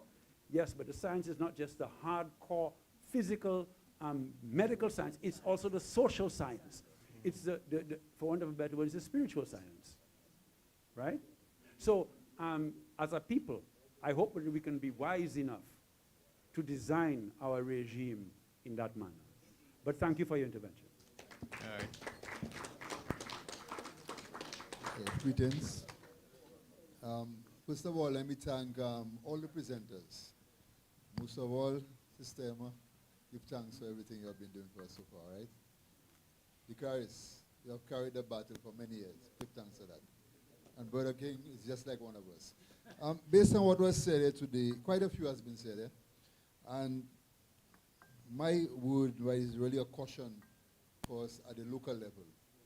I think we have many ganja planters, or cannabis planters, to use the correct word, in this country. However, we have a segregated approach or fragmented approach towards how we operate as an entity. Now, Wisely made a point about the holistic approach of a Rastaman, the spiritual being and everything. That is so true. But I think in ganja planting, I think we need to start to adopt that kind of thinking. Because the Prime Minister said he wants to make sure that we benefit. All right? Now, if we are not together, we are divided, how are we going to benefit? So I think for the planters there, we should start thinking of how we can unify, have a more unified approach as to how we go about this thing. Because the market is so large, And there's so much to gain that one planter in his own zone can never capitalize or maximize what there is to benefit. So I think in the various regions, brothers should see how they can come together and say, well, this is our zone, we'll operate from that standpoint. Another area, the same kind. I think that's the kind of approach we need. All right? Now, why that is important? Because if you look at the banana industry, St. Lucia alone could have never met the demands of the European market. That's why we had the Bonite Islands approach. Now, the same thing is going to happen to the cannabis, and you cannot stop it. All right? If you're going to meet the market internationally, there are going to be certain things that you have to do, even the kind of seeds you use. So if I am a planter, I will look at two approaches. One, the international market, and my local or sub-regional market. So I'm going to have seeds that will meet the demand at that level and seeds for the other level. All right? So I think that broadness, so that's why I'm saying today it was good to open up the minds of the various people as to the kind of approaches you're going to have to utilize for us to conquer. Now, at the upper level, when you have an issue or concern or problem, which is what we had, ganja was not legalized, so we had an issue. All right, we put in legislation in place, so we have policy to support legislation. Now, obviously, that alone is not enough. Brother Quint mentioned the lack of agriculture playing a role, so that means we need to have a program. Now, that program has to come from the agricultural sector. He has left already. That has to come from the agricultural sector. So the agricultural sector will have to drive that program along with the various persons that are involved, you know. So we're moving into a new dimension that it cannot be just one group of persons. It's a holistic approach. All right, and I just pray that we move forward in a kind of harmonious kind of way and a unified way.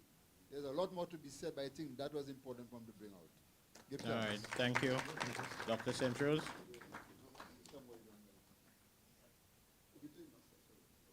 Greetings to one and all, you know. My name is Bongo Sealer, High Priest Sealer from the Nabig. My name is Bongo, High Priest Sealer from the Nabig Theocracy community in Antigua. And I'm also a representative of RFL, Rastafari Food for Life, which is a company that the Prime Minister of Antigua and Barbuda granted the first license, a free license as a reparatory justice to the Rastafari community for the atrocities and all the economical marginalization that the Rastafari community suffer and the destruction of I&I family. What I try to say now, within a small realms, good doctor, we know that most likely that most of the imbalance with the cannabis is within the person itself. Because for instance, certain strains of cannabis is not supposed to be administered to certain people. For example, a person that is, let's say, a psychoactive, a crazy person, a mad person, you cannot administer sativa herb to that person. You have to administer indica herb, which have an effect on the body. Another thing to the government.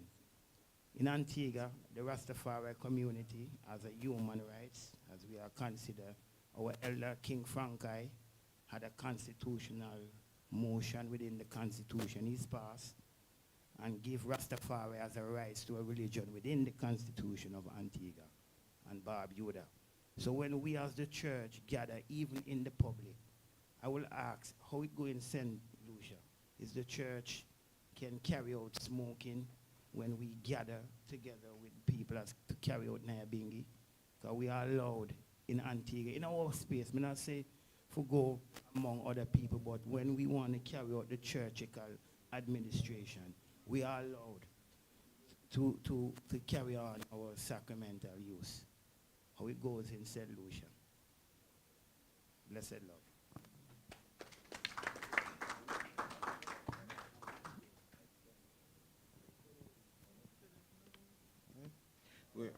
We don't know that there's any restriction on the exercising of your religious rights.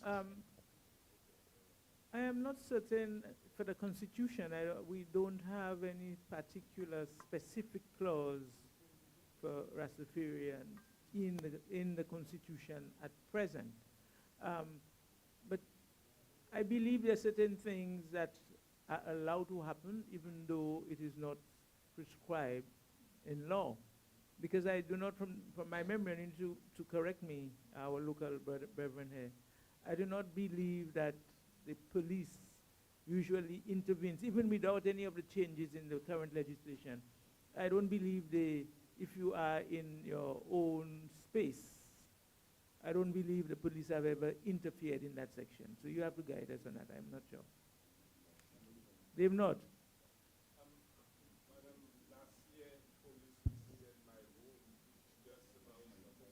No, the church. My home is just a fence that divides my home from the church. Yeah, so you could say I live on the grounds of the church. And my home was invaded by police. All right. Now I think we filed a constitutional motion against the government.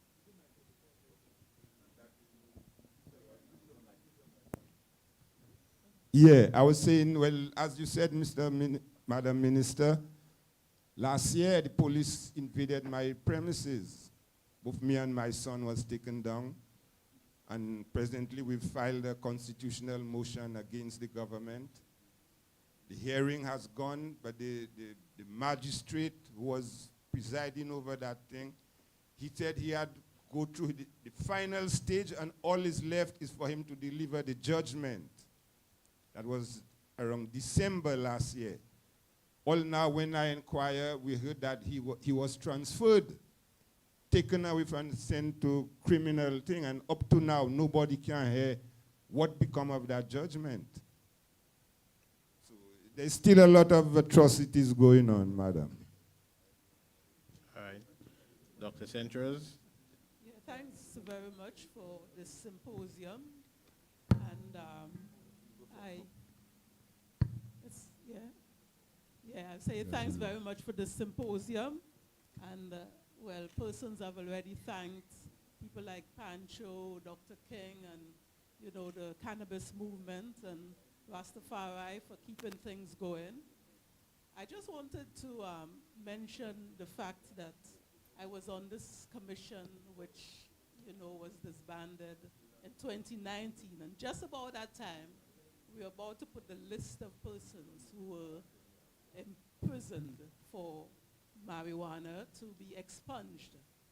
And we're in 2022 now, and I'm still hearing that it's a procedure which is not even an easy procedure to complete the process. So please, if you know, that could be expedited. Now, congratulations on having the task force, but I think, you know, so many things have to be done to get things right that it's probably a good idea to have some committees looking at various aspects. For example, the education, which we've been talking about for a long time, in particular to the training of the medical practitioners, please, because I understand, you know, that there are times when it's only on prescription you can get the cannabis. And if you don't train your physicians, how will that happen? So please get that going in parallel as well. So I just wanted to point out these 2 points, you know, to train the physicians so that they're able to do their work, not to impede the process. And probably the task force needs some subcommittees to help with this work that needs to be done. All right. Thank you. Give thanks, give There, thanks, there give are thanks. there are subcommittees on the task force, education and health, and we do have active engagements with both the Ministry of Health and the Ministry of Education. We would also remind persons that the task force has embarked on a framework which seeks to ensure that we are first legal in any of the interventions. Nothing can proceed if it is not within the ambit of the law. And even while Pancho spoke earlier, we need to continue to remind persons the police are empowered to observe and uphold the law. So notwithstanding the accommodations of up to 30 grams, if the police have probable cause to execute their duties, we must not conflate the two issues.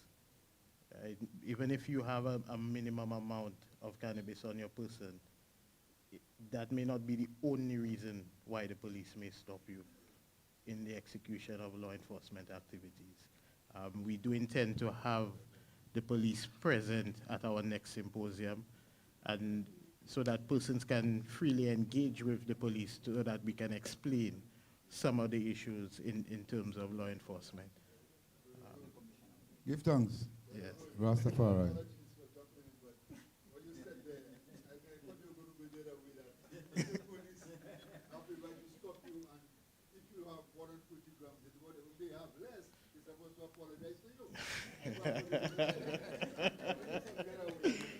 No. We hope that the police are not stopping you only for less than 30 grams. We do hope that.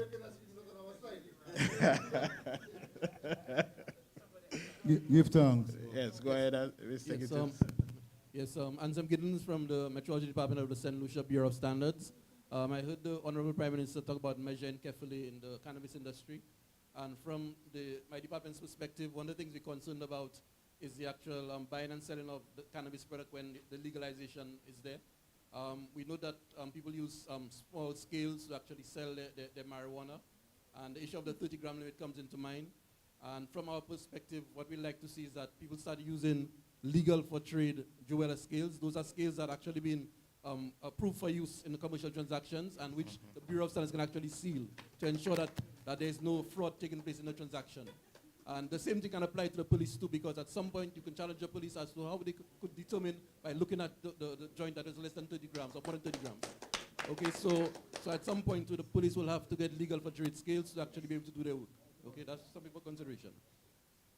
Yes. Give thanks. Thank you. Give thanks. Yeah. Give thanks. Yes. Foundation, you coming? Yeah, I give Grass thanks. Levi. Yeah. Give thanks in the name of Rastafari. First thing first, I believe it is almost like a disservice, because we're talking about the task force. Anyway, my name is Levi. I'm a member of the task force, and I represent Rastafari, especially the House of Nyabingi. I'm saying I believe it is a disservice of mentioning about the task force, but no one have asked us to identify ourselves as who are the members of the task force inside of this place. Yeah, who are the members of the task force? We could stand up for people to see who was dealing with this ganja, the marijuana, this cannabis work on their behalf. Yeah, man. You can't be afraid. Yeah, man. Member, yeah, member of the task force. I first have to give, yeah. You can't be afraid. You can't be afraid. You can't be afraid. The people have to know us, We're working on their behalf. We might even get a little stipend, we don't know. You understand me? So they have to know who is working on the behalf. Give thanks. Yes, man. Again, I want to say, and it was mentioned, and I was on the first commission, the Cannabis Commission, under the supervision of the QC, Michael Gordon, myself, I can recall, but the Pancho. Give thanks. We've commenced the work, we did some work, and the work is now still ongoing. I want to express the views of even the minister that is sitting there right now. Yeah, man. The minister, I can say, she is very much kind of almost frustrated. Yeah. She and myself, we have expressed this thing on the task force. That thing should have been expedited, and this industry should have been established a long time ago if it's for the minister that is there. Am I right, Madam Minister? Yeah, give thanks and praises, man. Yeah, according to the Constitution of St. Lucia, it is enshrined in the Constitution that no one should try to stop us in terms of our observances, whether in private or in public, and the God, wherever we preach. And our sacrament has to be defended and has to be respected. Because we are religious people as far as Rastafari. So the Constitution of St. Lucia gives us that right, to stand up, without any apologies, to demand, you know what I mean, and to make our recommendations in terms of the cannabis and ask of whoever, I mean, that is in charge, that the cannabis should not be harassed. The herb itself, as it said from the beginning, that even before we were born, all the Asians and everybody used to use the herb. I also want to make a recommendation that the Caribbean regional report of the cannabis, because going through the whole island with the first commission, that was my book. We need to pay more respect to this this document that was written under the auspices, under the supervision of Professor Marie Bell Antoine. You understand? We need to look deeper into that document, Dr. King. You know about it too. I mean, Pancho knows about it. We had it all about in the place. The recommendations of this, coming from this, this report, page 53, page 63, and the many other pages talking about the protection of the small farmers.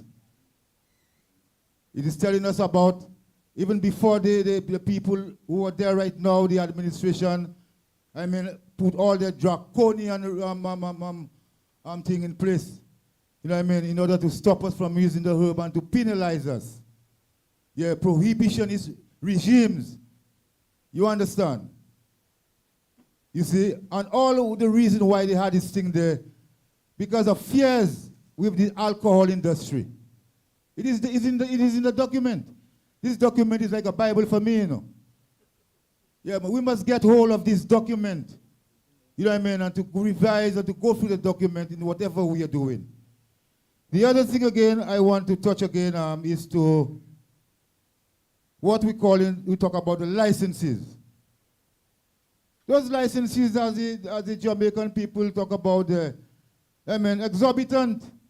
The poor farmers can't afford this thing. They cannot.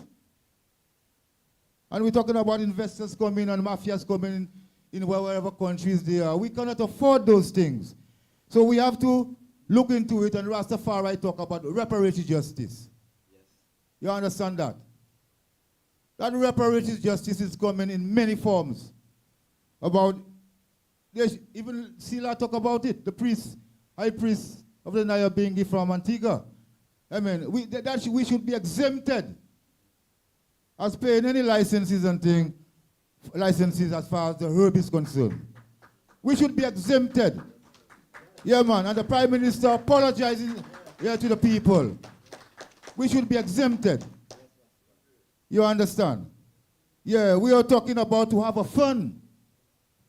I mean, coming from all the sales of the of the cannabis, where they could have a fund, you know what I mean, so that our people, our Rasta children, and all the people who have suffered, I mean, can get what you call scholarships out of those funds to educate the people.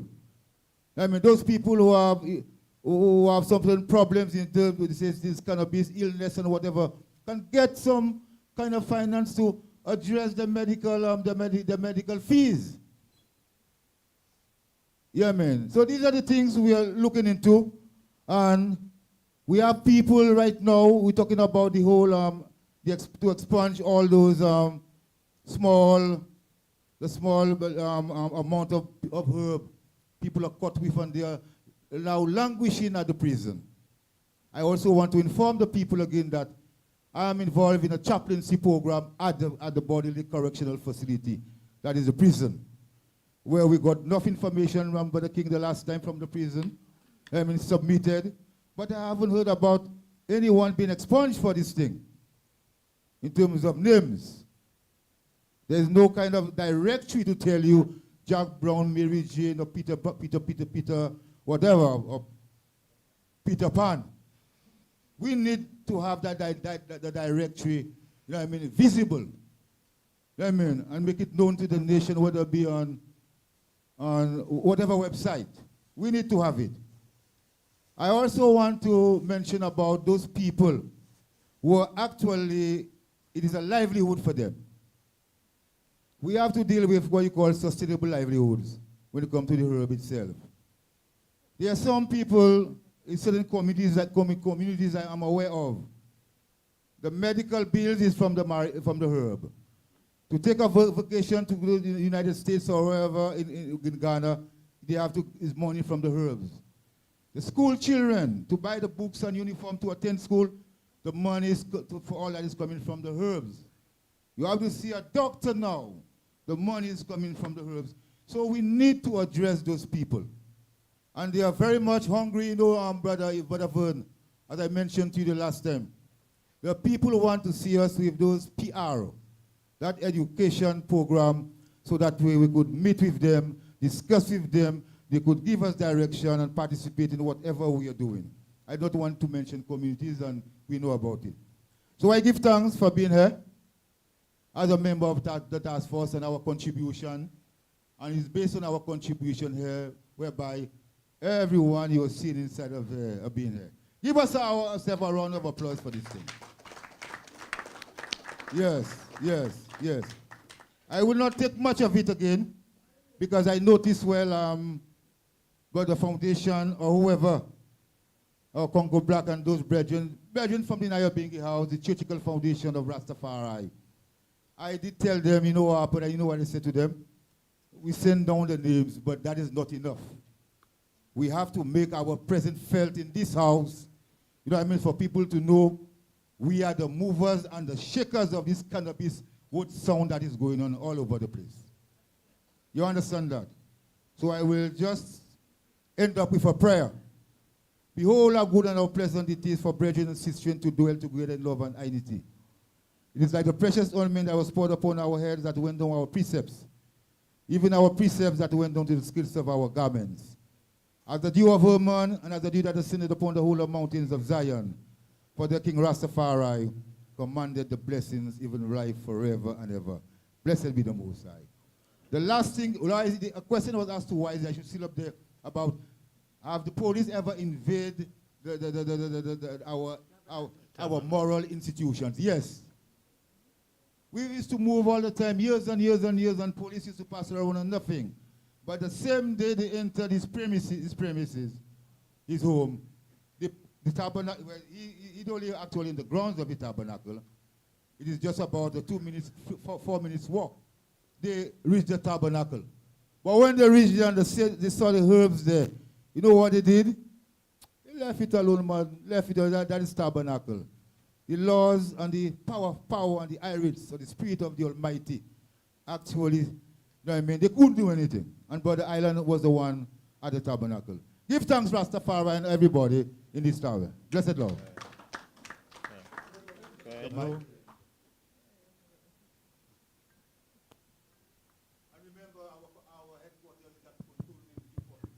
Okay. Hello. Yes, go ahead. Blessed love, greetings everyone.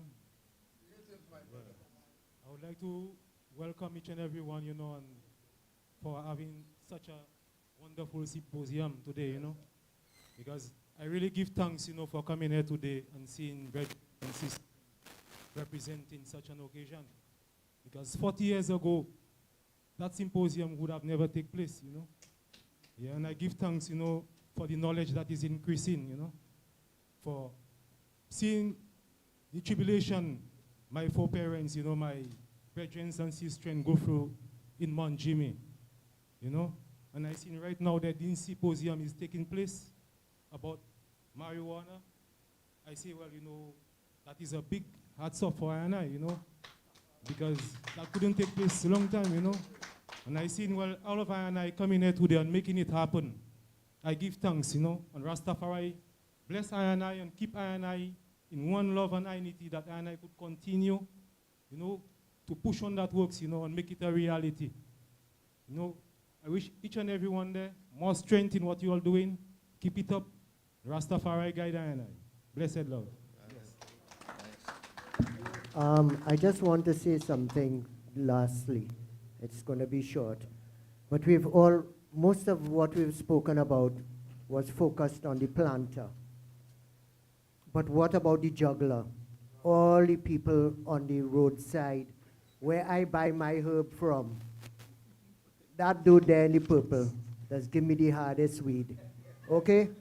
He has to take his 5 bags and put it in a little bag and go in a derelict house under a stone.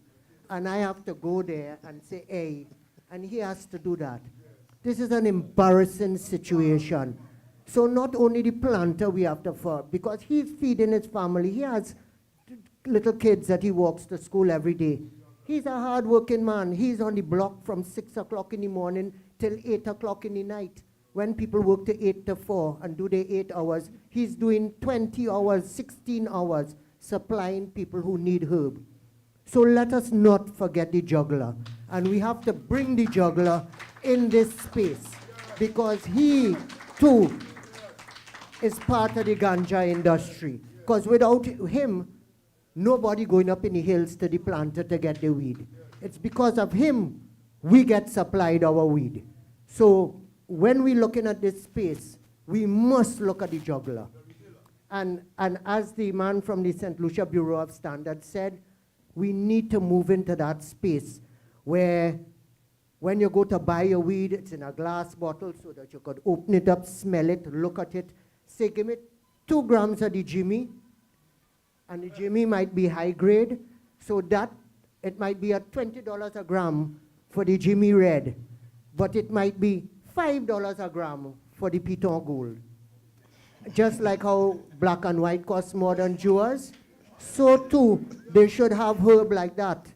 So one, you put your herb so that the consumer could see it, he could smell it, and he could choose it, weigh it out. And therefore, the juggler gets a fair deal, and the person who buying the herb gets a fair deal. So remember that don't forget the juggler, because plenty people send their kids to school by juggling. They may not be up in the hills working like agriculturalists, but they are working just like anybody who has a cabaret. And we look at a man with a cabaret as a business person, that's a business person too. Mr. Yeah, give thanks and praise. Greetings in the name of His Imperial Majesty Emperor Haile Selassie I the First. And I greet all the Ethiopians, everyone of I and I who have come from near and far to make this activity or symposium a possibility. My question there today, since we were brought up in a system where cannabis was the #1 drug and not cocaine, you see?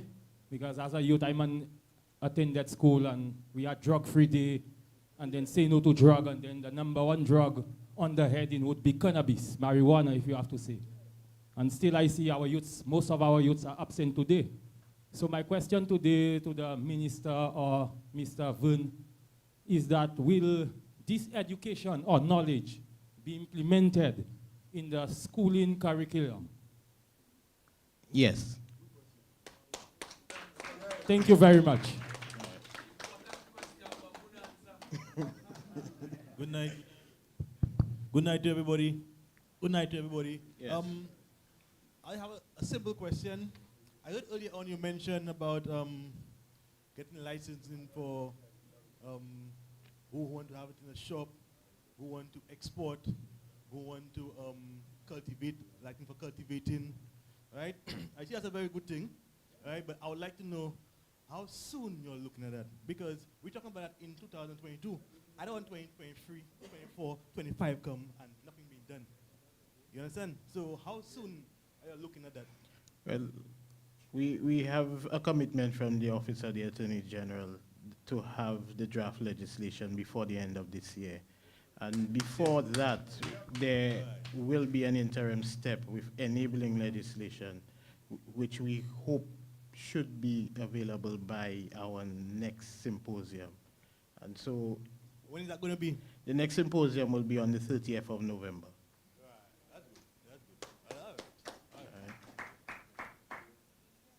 This year. Go ahead. Hello, good night. All right, good night to everybody. Thank you for this avenue. It's been a long time coming. My name is Danny Edmond. I actually might be one of the only St. Lucians born in St. Lucia and working in the cannabis industry in Portland, Oregon, USA. right? So I actually have experience with a legal cannabis industry, although I now work here in St. Lucia. So some questions for the task force, and right now they're questions, but you might be able to answer them, but even though you can't answer them right now, it's things that you should be considering for the next symposium and before you go live with legislation locally in St. Lucia. Upon reading the draft sample legislation, I had a few queries. So the licensing numbers and decisions on who is going to be licensed, especially for distribution. I saw that there were only 2 licenses for distribution, so I was wondering what were the criteria for that, and as well as will there be a limit on licensing numbers for the other licenses within the cannabis industry. Also, how will be taxes be handled? Will there be a tax-free for certain medical holders and certain businesses and licenses? Will there be a tax hierarchy? How will be taxes be collected? Things of that nature. A very important thing that was happening in the US and is still happening is banking. Will banks be made aware of cannabis legalization, just like the police? Banks have to come on board as well. Otherwise, this won't work as well as we think it will, because without the banking, people have to store all the cash under the stone, like the brother said, in the mountains. And yeah, all right? So you need access to your money to actually be considered a proper business, right? The record keeping was on the cannabis legislation draft. How is record keeping going to be enforced? How is it going to be handled? Have people considered technology in that sense, having a technological system to enable and help with record keeping, so that in the future you can have that data down the line to say you have that many licenses, people on Mount Jimmy growing that much cannabis per year, all these kind of things, weather data for the Bureau standards, all these kind of things kind of tie into one another. Record keeping and having that data from the time you start in 2023, hopefully, till 10 years down the line, you can say this is where we were and this is where we come from and this is where we are now, right? And then a comment, I strongly recommend that you consider putting in a recreational and adult clause in there, right?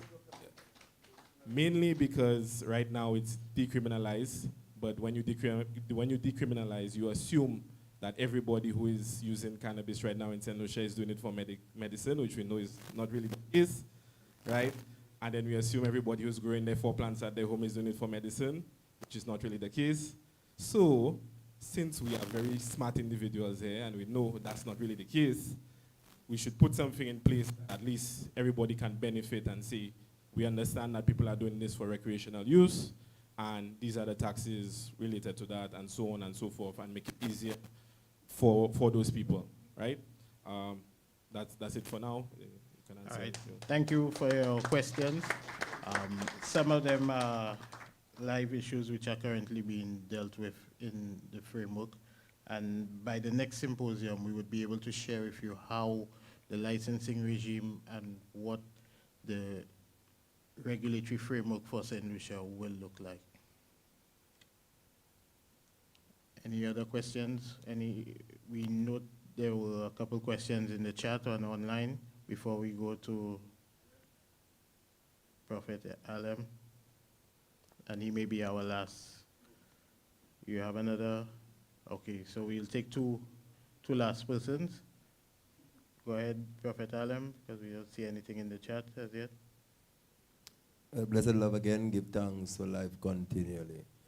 Honorable Prophet Rod Nilfield, also known as Honorable Prophet Alem, the chairman of the Ethiopia Africa Black International Congress, also a member of the task force. Give thanks for everyone present, especially the Honorable Minister here. So far I've seen, I'd like to congratulate the Minister on the work she's been doing and the way she's been paying attention to our concerns when it comes to the legalization of cannabis and marijuana. But what we need to remember is that we have our basic rights and our constitutional rights. Our Universal Declaration of Human Rights, Article 18, also reflected in Section 9 of our Constitution, gives us the right to have cannabis and use cannabis even as a faith. And this is some of the things that we need to look forward into. But we did have cases pending in the courts right now. We are waiting a decision which should have been granted since January, from what they promised the plaintiffs. One was brought by ICANN, one also, I'm trying to remember his name right now, it just kind of slipped my mind. And I was actually fundamental in bringing forth that case. It's been years now I've been trying to get lawyers to challenge the government concerning the laws on cannabis when it pertains to I as Rastafari, you know. And as a Bobo Shanti member, you know, we say that, you know, herb is free still, you know. It's really man that's been incarcerated. Because nothing is done to marijuana, really and truly, you know. It's man and man who's facing it.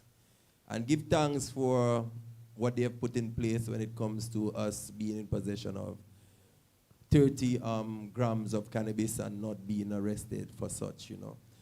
But I certainly think that it should go further than this, you know, because remember one of our current ministers, prior to the election, he said if he had a choice, he would have gone to Borderley and free everyone for cannabis. And my point on that is if we are going to go into a regulatory framework concerning quantity, because if now man will be able to plant and handle even bigger quantities, let's say pounds, right? Why should people still be responsible or still have records concerning the quantity, even if it was intent to supply or whatever it was at that point in time, because right now we will be supplying. So as we are saying, in St. Kitts and Nevis, what I'm thinking is maybe the judgment has been stalled so the government could regulate. Because in St. Kitts, what happened is they gave the people the amount, any amount of any quantity to be in their possession until the government regulates it. So I'm thinking it would be counterproductive if the AG's office, if cannabis now was in the courts and they allow us to have any quantity following the St. Kitts judgment, because I mean it's the same type of jurisdiction.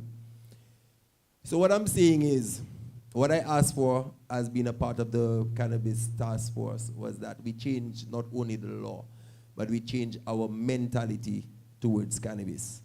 And we cannot look at it as if we are legalizing something that is dangerous.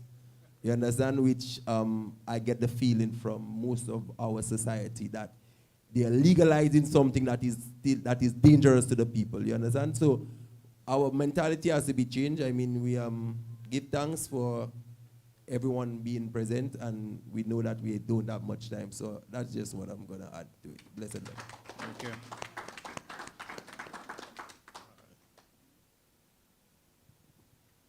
Hello, good evening. Yes. I want to thank everyone for giving me the opportunity to be here, especially Pancho. What I gathered today here is about all the growers and people who want to take part into the whole cannabis industry. My main concern is the farmers and the growers and everybody who decide to do stuff with cannabis is knowing your strain and knowing your plant, knowing exactly what effect your product or your plant or your candy or your oil has on your customers. In particular, how long does it take effect into them, even before prescribing it to them. Try to find out as much about their condition, their health benefits, their health condition and so forth, before prescribing them or before introducing them to any cannabis products. The main concern is knowing your plant, knowing your strain, and what effect it have. The second thing is, if we decide to take part into that industry, we definitely have to start doing the works by keeping a good inventory, knowing how long this particular plant, knowing your seeds, the time of growth, and so forth. I think knowing this, it would take us a long way to the starting of the line. Thank you, that's my contribution. Okay, thank you. One of the things we can respond is that the industry that we propose will be based on standards, quality, and a public health approach. Part of that we'll see in the next 60 days, the public comment on a suite of standards to be adopted in St. Lucia, specifically with regard to cannabis, its quality management, the technical requirements of cannabis production, horticulture, industrial hemp. We also can inform that the National Agricultural Diagnostic Facility is fully operationalized, and that will support the industry. Earlier, the comments were about agriculture. Cannabis is an agricultural product, and for us to see a sustainable industry, we need to ensure that we have a holistic approach, that the entire society is engaged, and that the requisite safeguards are in place. Right? At this point, I would like to thank the members of the task force. I'd like to thank... Glenn. Oh, you haven't... All right, go ahead before we close. I just want to introduce him before he says anything. Manjob, his name is Manjob, and he is the eldest Rastaman in our community. Okay. 75 years old. And he's also the oldest in relation to our levity and everything as an elder in St. Lucia. Over 50 years living the life of a Rastaman. So Manjob, say whatever you have to say now. Greetings each and everyone. Greetings. As the Bengali I say, my name is Manjob. Where is... Yeah, greetings each and everyone. As Bengali I say, my name is Manjob.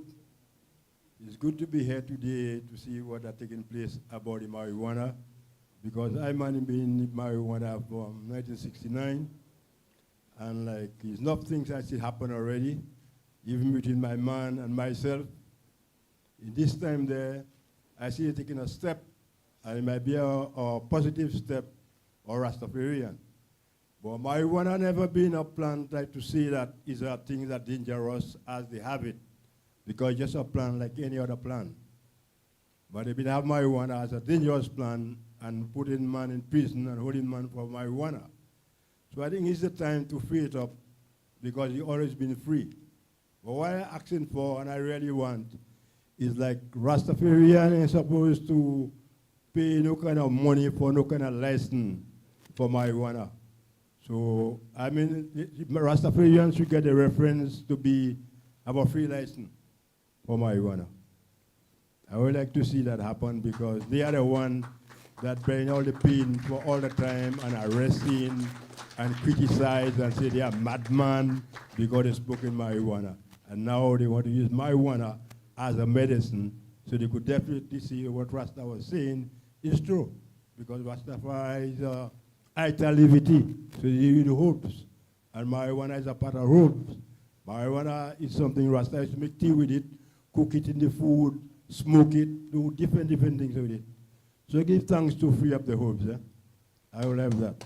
Give thanks to everyone. All right. Thank you. Sure, go ahead.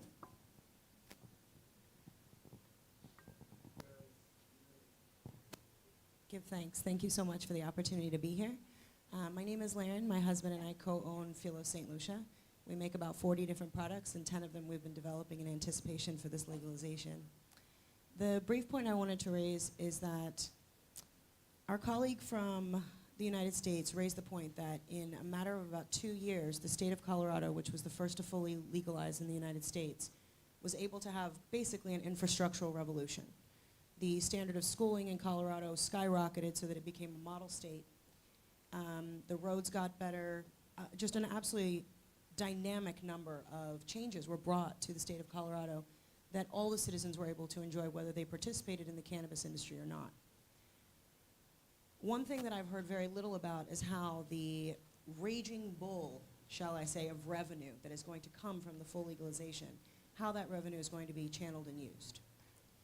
One of the ways that Colorado was most effectively able to harness this without subjecting it to the vagaries of regime change was by institutionalizing it in their constitution. So it's not a law in Colorado, it's a constitutional provision in Colorado that the revenue must be used first for the education of children and then for the healthcare and various other social support systems. I would urge the St. Lucian government and all the members of the task force to very carefully consider how much of an improvement could be made on the lives of every single St. Lucian if we were to very carefully chart out how this revenue can be used, who can use it, who has access to it, and how that's going to be protected through the upcoming regime changes as we go through election after election for the forthcoming 50 or 100 years. So just wanted to give you that and give thanks. All right, thank you.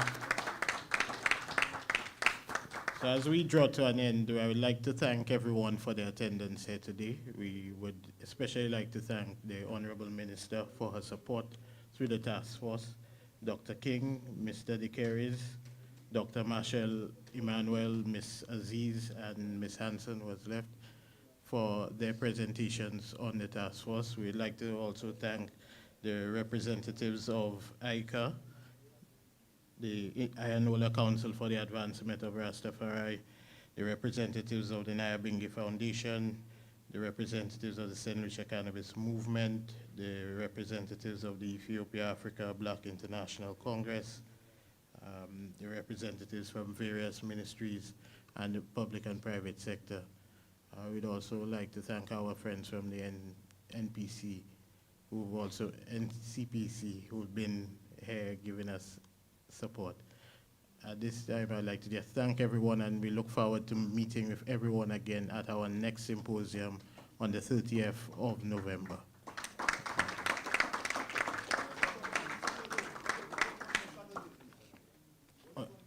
On Saturday, we have a closing session at Bay Gardens at 7 p.m. And yes, everyone is welcomed. And we also will invite you to some packaged refreshments in the kitchen as well. It's bigger, better, expanded. Productivity Awareness Week 2022 under the theme Expanding National Consciousness Towards Greater Productivity.